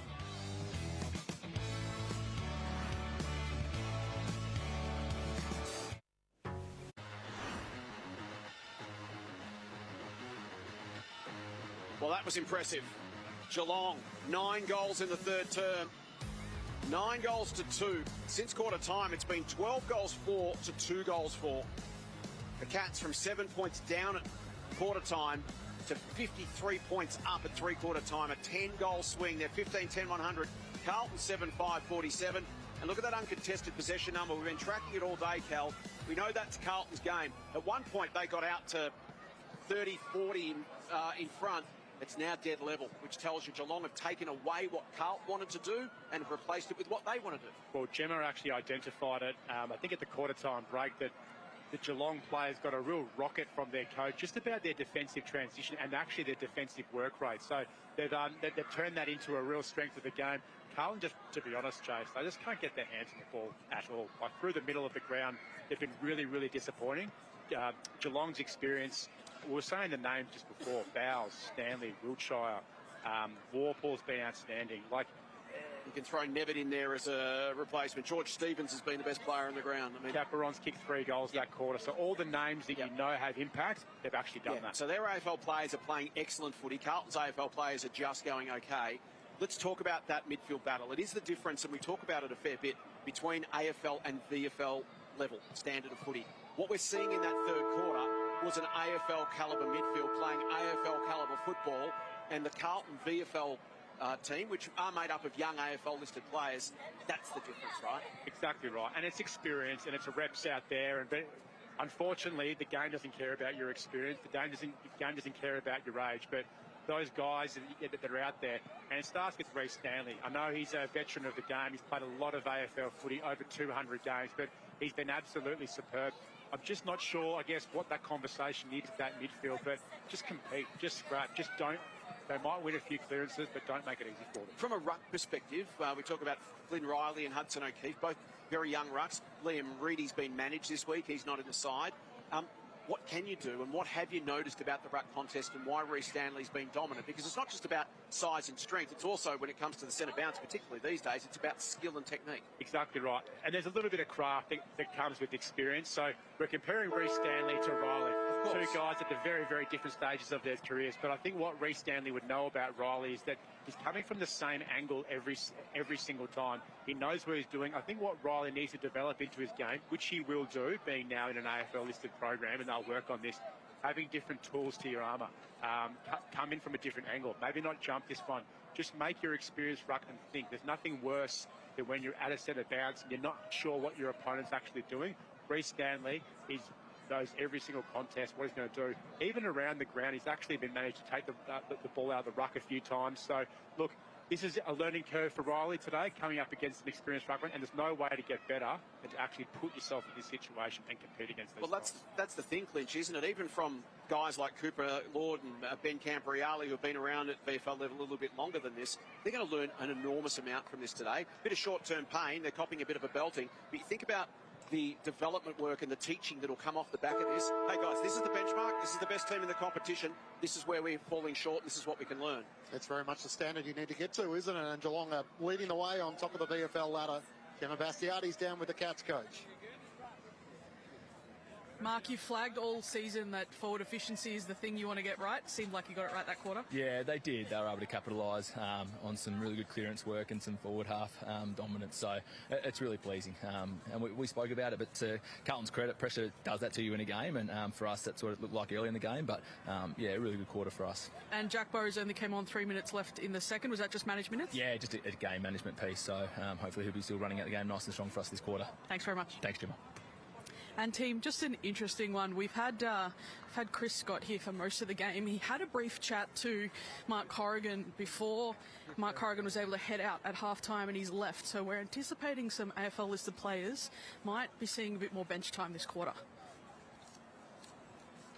They've built up a buffer, haven't they, Jem? They lead it by 53 points. So they are. Good job. I've seen enough. Yeah, that's it. During the week. Yep. Keep doing what you're doing. You're heading towards 8-1. Things are looking great. Must say, Nathan Buckley and Brad Scott, one of the more better dressed AFL coaches. Casually. No tracky dacks to them. No, take pride. Aaron Williams. So it's the Cats by 53 points as we start the final term. Much like the ABC call team. Flynn Riley gets the tap. Stevens against Moyer, who's gone in the middle for that first bounce. Campriali tries to find it at ground level. By calls for a bounce. He wanted a free kick for a hold. Being tackled by Clark. Umpire said nothing doing. My ball.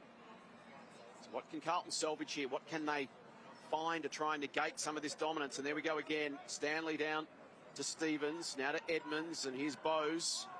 Sharing it around. Buse to Clark. Cats been super impressive. And they have really put a stake in the ground to say we are the team to beat season 2026. Carlton coming in having won 5 of their last 6. Costello. Back to Stevens. He's kicking the door down for an AFL return. Kick inside 50. Dirksen. Got rid of Nevitt. Took the mark. Now runs himself into some trouble. Needs the support of Sard. Good pressure from Wiltshire. Prout now with the problem.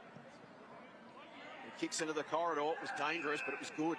Found Campriali. Can the Blues get something going here? They've lost their flow. Boyd's kick up the middle is excellent.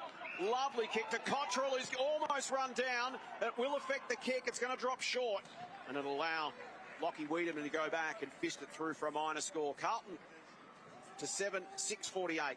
Geelong 15, 10, 100. It's a 52-point game. We've played 90 seconds in the final term. And those acts there by Clark, that's exactly what Chris Scott wants to see. It's not about possession count or, who can kick the most goals. It's efforts like that, particularly when you're got a significant lead, 50-plus points. It speaks volumes for AFL selection. Berger's feeling confident as well, dancing around Hudson O'Keefe on the mark, but turns it over. Chesser spots Cottrell. He takes the mark, reeled it in with his right arm. Points towards the big sticks this time. Just a chance in the third, in fact, kicked the goal in the third quarter. A chance to try and put through his second. One of the best set shot kicks at Carlton, Matthew Cottrell. It's been underrated over the journey. Played just two AFL games this season. Some of those players that were in the VFL a few weeks ago, the likes of George Hewitt, Blake Acres, they're back in the senior side. The nature of VFL footy going up and down. Matt Cottrell looking for the first goal of the final term. He comes in from right on 50, will take his best. It's across the face of goal, and Farah can't claim it in front of the behind line, a minor score. A couple of behinds for the Blues to start this final term. The margin is 51 points Geelong's way. 7-7 to 15-10. Hughes, 100th VFL game. Wonderful career he's had, 175 AFL games as well. Goes long.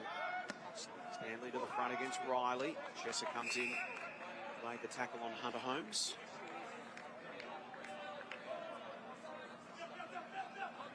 Stanley Play the tap. Cambriali pinched it. Williams, Valentine, and Warple couldn't find it. In there scrapping with Cambriali. Warple has it again. Valentine emerges, gets to his feet. Pops the handball to Stevens. Sard couldn't stop it. Bowes over the top. Now some space. Here's Tanner Lewis. Just needs it to sit. It does sit. Goes towards the pocket, having to stand and wait is Nevitt. He's got the mark. Has it in the pocket. We've seen a couple of goals kicked from there so far this afternoon. This would be good from Mitch Nevitt. He's kicked 3-7 for the year. We've talked about it earlier. This is an area of his game he wants to start converting a little more. Ability, Cal, to have a goal-kicking midfielder makes all the difference when it comes to AFL selection these days. Absolutely. You just see the best teams in the competition, all their midfielders hit the scoreboard. Nevitt's kick is going to swing across the face of goal. It's going to get over the back, and the Blues get away. Vickery does his best to. Dirksen and Costello shoulder to shoulder, and it sits for Mella. He tries to get a hand pass away. Chance for Geelong to reload. Kick inside to George Stevens. Can't complete the mark, and Camporelli run down. Great chase, holding the ball. George Stevens has had an afternoon as he wins the footy back for Geelong. He's at left half forward. Wants to send it inside 50 once more. Lewis is the target. Can't complete the mark. Wiltshire, can he kick a fourth? He has to get a hand pass away here. To the top of the goal square. Ballantyne dragged down by Chester, and the umpire will ball it up.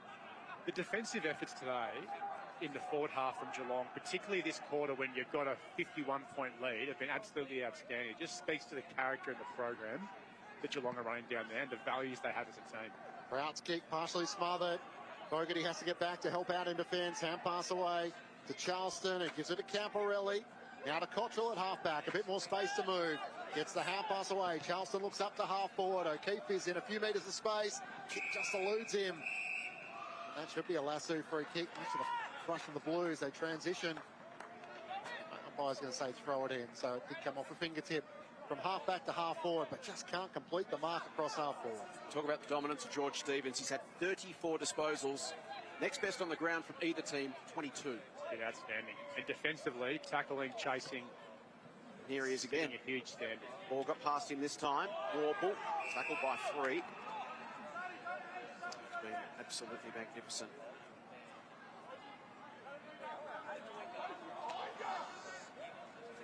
Riley. Bowes, Stevens. Zach Stevens now tries to run onto it. He's being held by Sard. Lewis Young coming the other way. Nowhere for Hogg to go. Back to Zach Stevens. Now to Sard. To Hogg. Awkward one for Duffy. Went down and picked it up. Lord inside 50. Juggling effort, not quite for Farah. Sweeping through his Cottrell, but his handball went straight to Kruger. He's trying to get it to O'Keefe. Hoffman measures the kick for another touch for Stevens. Make that number 36. And it's a beauty. Inside to Jai Clark.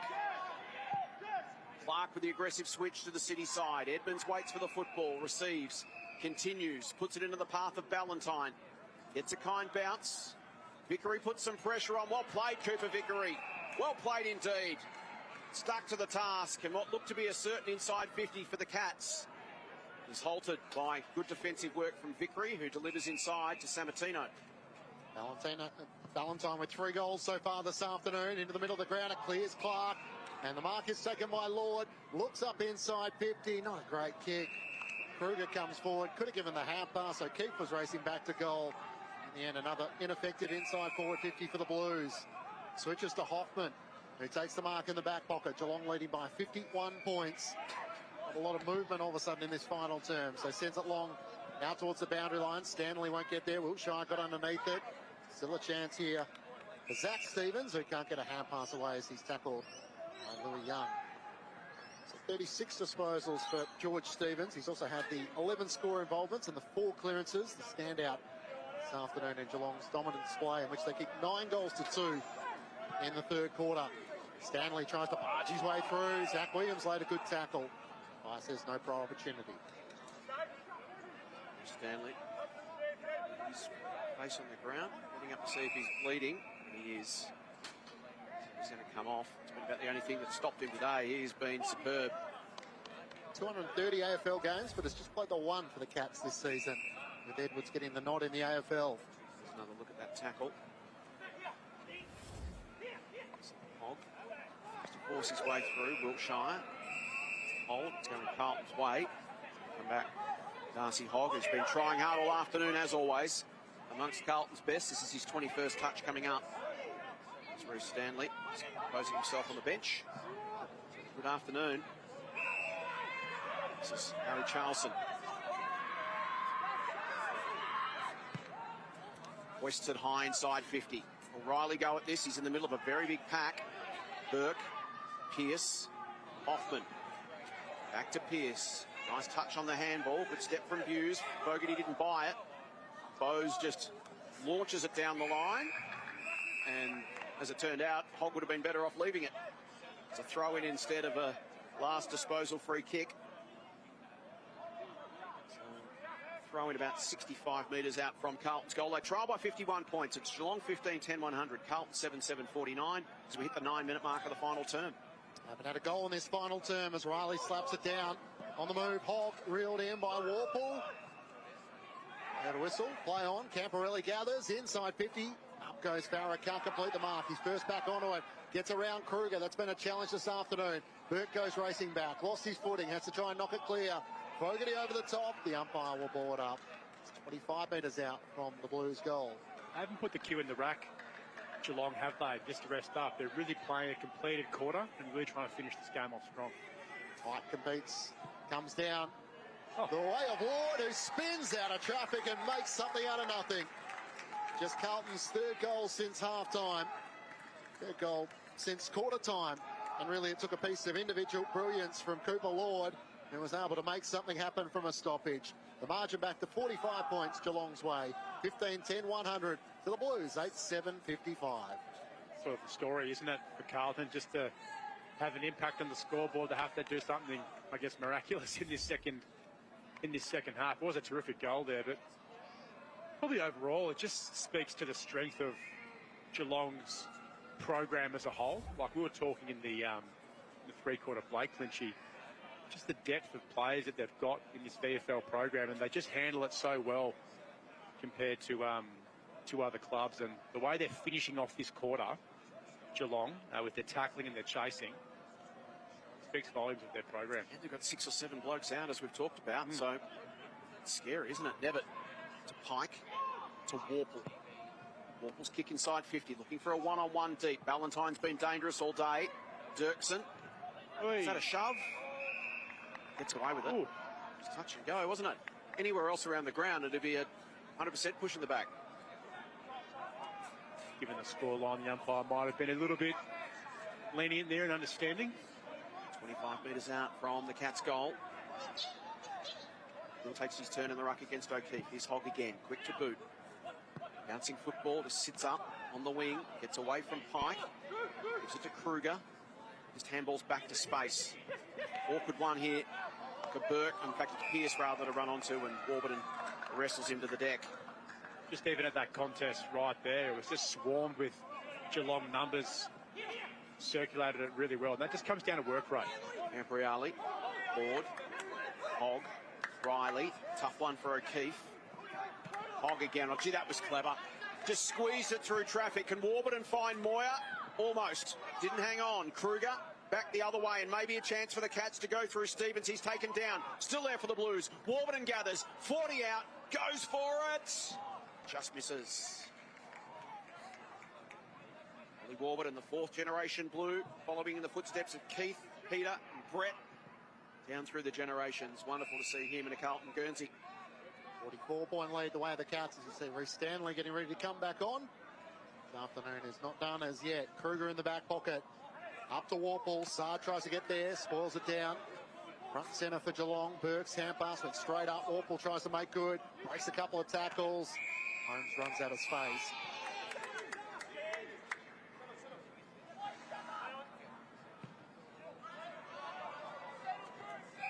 Sammartino inside forward 50, not doing the forwards any favours, and Kruger takes another intercepting mark. I think even Kruger was surprised that got put down his throat. Had a really good second half, Nathan Kruger. Spent time at multiple AFL clubs. What an inclusion he is for Geelong. Up the wing, Dirksen takes the mark. He tries to move it quickly. Warburton presents and takes it. Had to cop some treatment there from Jed Hughes in frustration. Warburton gets a little bit of support and will get a 50-metre penalty for that contact to the head. So this should make certain of a second goal for the Blues in this final term. Maybe a chance to add a bit of credibility to the scoreline. It has been a dominant display by the Cats as we get another look at it. And he comes, Warburton, and puts through the goal. He's second in VFL footy.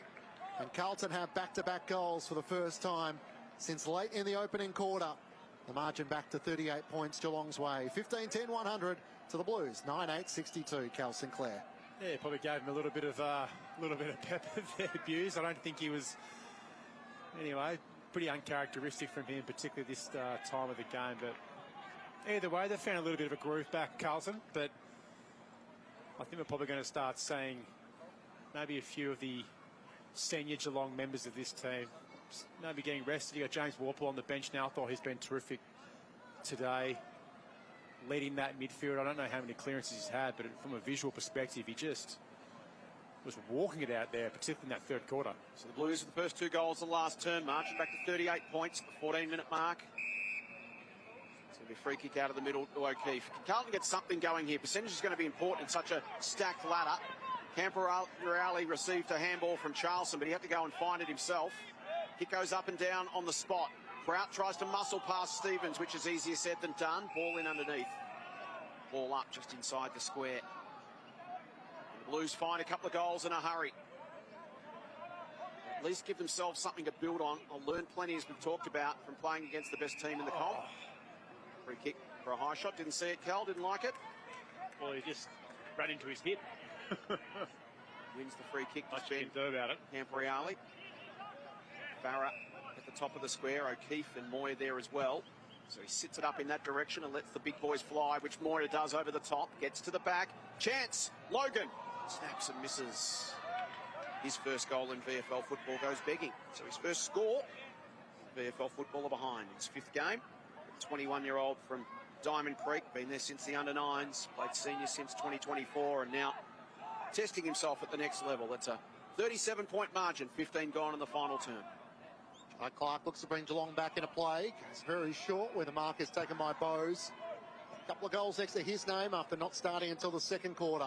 Up to Mellor on the wing. No mark claim. Costello trying to get a hand pass away. Still a chance for Costello. Gets it out to George Stevens and now the run emerges. The kick from Mellor up inside 50. Nevitz spent the majority of the final quarter as a forward and he takes the mark. He's a tall prospect for Geelong. Nevitt 193 centimetres directly in front, a chance to go back and put through his first of the afternoon. He's had some good moments, Nevitt, today, particularly around the ball as well. He's had shots on goal, but as you said, Jace, it's just a part of his game. It's just not probably up to standard just yet. Needs to do a little bit of work on that if he wants to push for selection. For Geelong's first of the final term at the 15-minute mark, Mitch Nevitt sends it straight over the goal umpire's hat. And after 2 goals on the bounce the way of the Blues, Geelong answer back. At 100 points at 3/4 time, they're 16-10, 106. The Blues 9-9-63, the margin 43 points. And that's the difference, isn't it, Cal? You go back and you finish that, and a guy who's 193, like we see at Carlton with a Patrick Cripps, who can go forward and try and become a target and add that extra string to his bow. For Nevitt, he's had 16 touches today. He hasn't been in the midfield all day, so he's racked up good numbers. But he's had 3 opportunities to kick goals, and you have 16 and 3, suddenly you're knocking the door down. That's the difference. Exactly right. You take more of those opportunities in front of goal, you're probably in the 3 best players on the ground. So, and he stands out when he gets the ball in his hands. He's actually pretty good around the contest. Has a lot of versatility to his game, but you are right, Chase. If you just take his opportunities, it'll just speak volumes to his selection opportunities. 5th year in the system, 23-year-old. Here's Bowes, who's been super impressive once again. We've spoken about his form at this level this year. Too good to be playing VFL, but just has to wait for his opportunity. Exactly right, and he's those players where you watch them at this level and you go, you shouldn't be out here. No, there are so many teams in the competition that would be screaming for a Jack Bowes. He'd be a starting midfielder. Exactly right. So you can name a few clubs at the moment that could utilise his services, but he's been an amazing. Just doesn't waste a possession at this level. His finishing in front of goals has been outstanding. He runs away with no one on the mark here. Seizes the opportunity for another inside 50. Kick towards the pocket. Well done, Lewis Young. And the Cats have kicked 16 goals, but you can't hang that on the likes of Young and Dirksen, who have worked really hard all day. Their defenders have given everything they've got, Carlton, but so often there's just been nothing they can do. A fair bit of pressure come their way as well, and it's getting walked out of centre bounce. There's nothing worse being a full back or a centre half back. Riley against Pike. Williams. Riley to sock it off the ground, straight into Williams, who somehow found it again. Got it from Riley, and they combine to Camporeale. High handball for Fogarty. He's got a runner. It's Hogg. Hogg's going to get run down. Well done, Hunter Holmes. He's not an easy man to run away from. He has the Holmes family genes. And 50. That just speaks volume to the Geelong program and the characteristics of this team and his club to have a lead like that. And Holmes isn't the only person who's put in these defensive actions last quarter. Their whole forward half game has been built off pressure. Love to have the tackle count this quarter in front, but the effort and the work rate of this Geelong outfit, most teams, you know, not put the cue in the rack, not the greatest term, but they can take their foot off the gas just a little bit. But a lot of these guys are just showing incredible character and work rate. Fighting to get a spot in the team. That's the reality, isn't it? You might be trying to play in an AFL final series in a few months. Hunter Holmes goes for it. Ooh, just fades left. He's an exciting prospect. Just his 9th game in the VFL. 19-year-old, the brother of Max, the son of Lee Naylor, the Commonwealth gold medalist. Sprinter. Lots of similar traits to his brother Max. Another exciting prospect for the Cats. It's a 44-point margin. The kick comes in. Oh, Saab never got it to Charleston. Could have been Costello's free kick for high. Bowes tries to bounce through another one, and he does so successfully. So Jack Bowes has had a handy afternoon. His 3rd, and having not featured in the opening quarter, able to just put a touch of class there to finish a sloppy kick in for the Blues in the end. Geelong make it a 50-point margin, 17-11, 113. Carlton 9-9-63. A great selection headache if you're Chris Scott. Yeah. Maybe that's why he went home. Exactly right, but a disappointing. Just giving him a headache. Might be heading over to the Alfred. But a disappointing result last night at senior level. But come down here and see your reserve, I guess, grade players in the VFL put on an absolute clinic. And I think it's been a really even contribution from a lot of the players out there today. Defence, midfield's been superb, but been a nice spread of goal kickers today over the course of the game. Certainly send a message to the rest of the competition. This is the standard. You're going to have to play out to win the flag this year. Warple slips away from Camporeale. Another inside 50 for the Cats. Mellor the only one to go at it. Brave mark. Back with the fly. Thunders into Duffy in the air. He's had a tough day at the office, Jesse Mellor. He's been off the ground a couple of times. But when it's all said and done, he could kick 3 goals. Equally, Marcus Herbert not playing, Kyaned won't be with him for the rest of the season. Just seems like we've all underestimated Geelong's depth and what they've got on offer. Well, they've still got so much to come back, as we've been talking about. Will White, Jay Rantel, Pat Kelly, Nathan Driscoll not in this side. Kick from Mellor, he gets underneath it, towards the pocket, still alive. Sard at the back, couple of options, chooses Charleston. Now Young, Hogg, thought about the handball, goes by foot, but almost turns it over. Logan, who's had a couple of nice moments. Here's Bowes again. Back to Hogg, who kept on scrapping amongst Carlton's best. Bowes' handball. Cottrell puts the pressure on Clark. Bowes involved again, about his 4th involvement in this chain of play. And in the end, the handball from Wiedemann goes over and out. So there'll be a Blues free kick at half-back. Charleston has it. The other player, of course, is Tyson Stengel, who we haven't seen a lot of, and Geelong being very deliberate given the personal reasons he's going through to not give an update on his timeline. Charleston up towards half forward. In the back, Riley can't take the mark. Now pass comes forward to Warburton. Vickery, can he get it over the top to Sammartino? Tries to cut back on his right. A centering ball looking for Cottrell. Spoiled away by George Stevens. Bounces out in front of Chesser. Can't reel it in. Now works his way back onto it. Gets the hand pass away to Boyd, but they're back in the middle of the ground. Hand pass to Sard. He's always good with these little chip kicks. He finds Cooper Lord. Kick the Blues goal to start this final term. A chance for him to double up. So exactly the same thing we're talking about Mitch Nevitt. He goes back and kicks this goal, Cooper Lord, and he'll have had 25 touches and 3 goals. A very different stat line. Yeah. It's a good observation there, Chase, but you know, the stats aren't going to lie. He's had a contribution.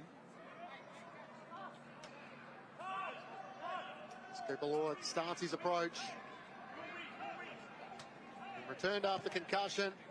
comes in from 45, and he's a beautiful kick.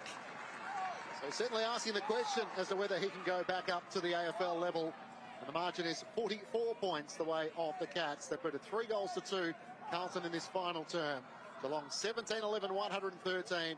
The Blues 10-9, 69 as some of their players watch on from the balcony here at Princes Park.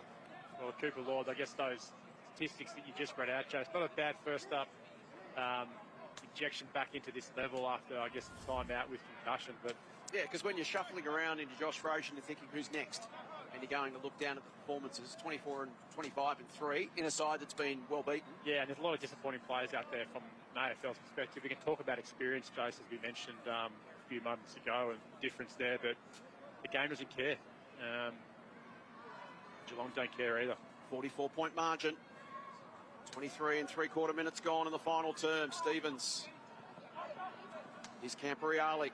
Moyer comes sweeping through from the back. Kick inside 50. Punched away from Farrell. It was a beautifully timed spoil by Kruger. Bowes to Clark. He goes short. Precise. Boyd got there just in time to deny Ballantyne, who saw Boyd. Kick inside 50. Awkward one for Williams to gather. Tries to step away and does well. The fend on Stevens was perfectly timed. Left foot kick to Fogarty. It was bold and it works. And Lockie Fogarty from 35 out will have an opportunity to go back and kick a goal. His goal kicking this year has been outstanding at VFL level 10-3. It's been a knock on his game over the years that he hasn't taken his opportunities. But this season, at this level, he has.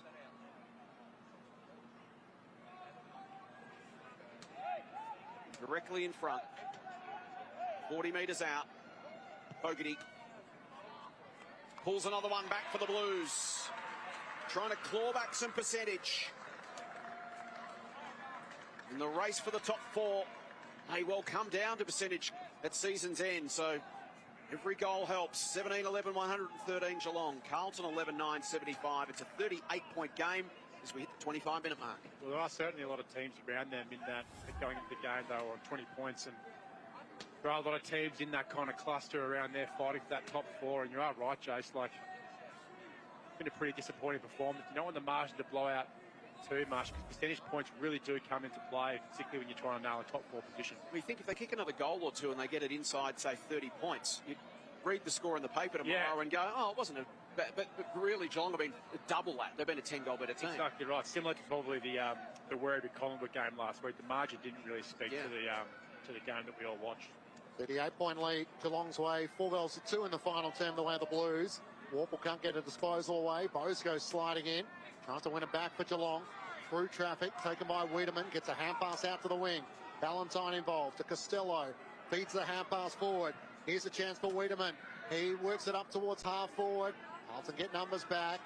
Young's hand pass. Nevitt lays the tackle. Thought he might have been penalised holding the ball there. And Caperon is taken high, but it's a Carlton free kick. No, 50. So the umpire is gesturing, right, 50-metre penalty for a bit of back chat, and Dan Caperon will get a chance to try and put through his 4th goal, which should be just from a few metres out. George Stevens with 40 disposals as well this afternoon for Geelong. Dan Caperon, the captain, chance to put one through from the goal line. Adds to a bit of the frustration for the Blues throughout the afternoon. It's Caperon, pokes it through. Geelong's margin swells once more. A 3rd goal in the final quarter for them. 4 for the Blues. The margin back to 44 points. The Cats 18-11, 119. The Blues 11-9, 75. The other part for Chris Scott, if he's got to head back down the highway, he knows the VFL call is available on ABC Listen. Just click on ABC Sport Extra and can listen in while he's driving home. And then he can get home and watch it on demand on ABC iView. Yeah, might be at Bucks' house in South Yarra tonight. Maybe closer. Pondering selection. Having a watch party, you think? Potentially pondering selection for next week, but what a second half of Caperon. 4 goals, be probably 40. Classic example of just taking your opportunity when you're presented with them, and didn't get a lot of opportunity, and probably wasn't happy with the game he had in the first half. Hits them in bunches. He's had 16 for the year. 9 of those have come in 2 games. 5 in the first round. 4 today. Here's Clark receiving from Pike, and that is outstanding delivery. Straight onto the chest of Tanner Lewis. The 23-year-old from Swan Hill has a chance to go back and kick his first of the afternoon. If you could have a textbook centre clearance, it would be tap from behind, handball to your half-backs who are just coming off the half-back line with absolute pace, and just a little sidestep and just to execute inside 50 like that. That's a textbook play that I think if you were Carlton, I might show that clip and just said, look how easy we've made it for these guys in the centre clearance today. Tanner Lewis plays his local footy at Geelong West. Best players 3 times out of their 5 games this year. A couple of goals in the opening round, and that is an absolutely superb launch. Tanner Lewis from long range goes bang. The Cats add a little bit of percentage. It's back out to 50 points. 19-11-125. Carlton 11-9, 75. 28.5 gone in the final term. 50-point margin of the league leaders. I watched Lewis Young really, really closely after that inside 50. Absolutely fuming at his midfielders. Just thought, I was probably not appropriate on ABC Sport to say what he was saying, but a lot of finger pointing and a lot of frustration pointed at his centre clearance brigade. That just came out far too easy. And important to have standards too, isn't it? No matter what's happening scoreboard-wise, the senior players need to keep the younger players in line, and they need to be teaching on the spot and learning on the spot. Mark Corrigan's happy. Head set off. Job is done. 4 goals apiece in this final term. Pike wins down the tap to Bowes. Zach Williams in there. And it's Moyer who tries to get a half-pass clear. George Stevens, 40 disposals. Can't get one away here. It's locked to him, and a ball up in the middle of Princes Park. 50 points, the Geelong lead. Pike and Riley. Riley wins down the tap. Zach Williams down low, trying to get a hand-pass away to Cottrell. Can't break clear. Gets smothered by Holmes. Geelong try and get a hand-pass out. Williams got it back to Cottrell. Hurries a kick inside 50. Jai Clark's underneath it. Has played a similar role to Marcus Herbert. Cross half back this afternoon. Sends it up towards Holmes. He doesn't have to break stride. Takes the mark. Can work it over the top with players running into space. Zach Stevens takes the mark. Hand pass inboard. Costello might give it back to Stevens. Can't reel it in. Saar takes it at half back for the Blues. Charlson, run down from behind, affected the handball, so he coughed it up to Hunter Holmes. Holmes delivers to the pocket. Mellor will come over the top. Oh! And somehow is still on the top. And he's right, Jordan Boyd. Put a saddle on him. Eventually it's a free kick. It was like one of those mechanical bulls that I was riding on a footy trip in Texas one time. How long could he stay on? 6th Street in Austin, there's full of them. Dirksen saw his Boyd. Searching kick towards Campriali. Burt comes the other way. Campriali looks to wrap him up. So strong the Irishman. Ball spills out. Socket forward by Sammartino. No one between he and the goals. Can he get there and pick it up? He can. He'll bend it through from the angle. That is a magnificent goal. A highlight for the Blues. Jack Sammartino kicks his second for the day. That is a ripper. 19-11-125 to 12-9-81. Margin back to 44 points. Jack Sammartino with his second. Sammartino, that was very impressive. He kicked it with a lot of aggression as well. I reckon that was He's had a frustrating day, hasn't he? A few times he's felt hard done by. I reckon he kicked that and just didn't care where it went. And I think luck just went his way on that kick. But what a superb... That's intention for goal of the year, you'd think. What a beautiful goal. Had to soccer it himself, then put the chase in. Watch the effort and passion with the kick. Oh. And he didn't dribble it through either. It was a proper snap. Bit of a kick and hope, but once again, a real heavy number, 58. Yep. Probably weighing him down, today's performance from the Blues. But kicked 2 goals, 12 possessions, particularly as a half forward. It's never easy. Carlton with 5 goals to 4 in the final term. Saar's able to volley a kick up towards half forward. Fogarty can't gather. Hoffman slides in, tackled and wrestled down by Sammartino, who plays with the passion and spirit that Damien Trustlove would want to see from more of his players. He's across half back and across half forward this afternoon. Riley one down the tap, spilt by Lord. Stevens possession number 41 as he gets it forward. And Zach Stevens' hand pass ricochets into the path of Bowes. They're on Nevitt once more. Takes the mark. Has Kappa on over the top. Can feed it over the top to him. And from the goal square, he's going to put through goal number 5. They don't get much easier than that. Unselfish in the end, because it would have been well within Tanner Lewis's calculation to want to join the list of goal kickers, but he did the unselfish thing and gave it to the captain. So 5 for Dan Capron this afternoon, and Geelong lead by 56 points. Number one attack. 50 points. Number one attack, 104 points a game. They put on 131 against the Blues, who are the third best defence. It's been impressive, Cal. We spoke earlier in the day about who's the one player who could stand up and become the beacon. Well, they haven't really needed that. Capron's ended up kicking 5, but it's been a result of goals by committee. Bose has kicked a few out of the midfield. Wiltshire's kicked a couple. They've spread the load, and that's allowed Capron to do what he's done. They're the most connected team in the competition across all facets of the ground. You mentioned it earlier, Jace. The centre clearances have been absolutely superb. Defence has been unreal. And once again, they're going to walk it out right now. They're not wanting for much, are they, this Geelong side right now? Lord, it's past Warple on this occasion. Awkward kick inside 50. Will skid towards the pocket. Burke will track it back. Williams has tackled him, but didn't have the football, and that is all she wrote. The premiership favourites just keep on purring. Geelong have won 5 in a row to consolidate their lead on top of the ladder, and they continue to shape as the team to beat in 2026. Geelong, 2011-131. Defeat Carlton, 12-9-81. The final margin, 50 points. It was Carlton by 7 at quarter time. Geelong by 11 at the half, 53 at three-quarter time. And then they kicked 5 goals apiece in the last term. The Cats by 50 points. Can't ask for more dominant than that. They are 8 wins and 1 loss on top of the VFL ladder, and they are the team in which everyone is chasing. The 5th time so far this season they put it over 100 points, 20 goals to 12. Carlton trying to put some credibility on the scoreboard in the final term, but there was no denying that Geelong proved to be a class above this afternoon. A few players who are desperate to try and force their way back into the AFL side. The Blues, for them, back-to-back losses after such early season form. Challenge to try and get their season back on track as they slide a little down the AFL ladder and the VFL ladder, while the AFL side has claimed 3 consecutive wins. So challenge to try and get the right balance as players going up and down from VFL and AFL level. Dan Caperon led the way with 5 goals, 3 goals to Jamison Ballantyne and 3 goals to Bose and Wiltshire. It's the Cats who had all the answers in their 20 goals, 11, 131.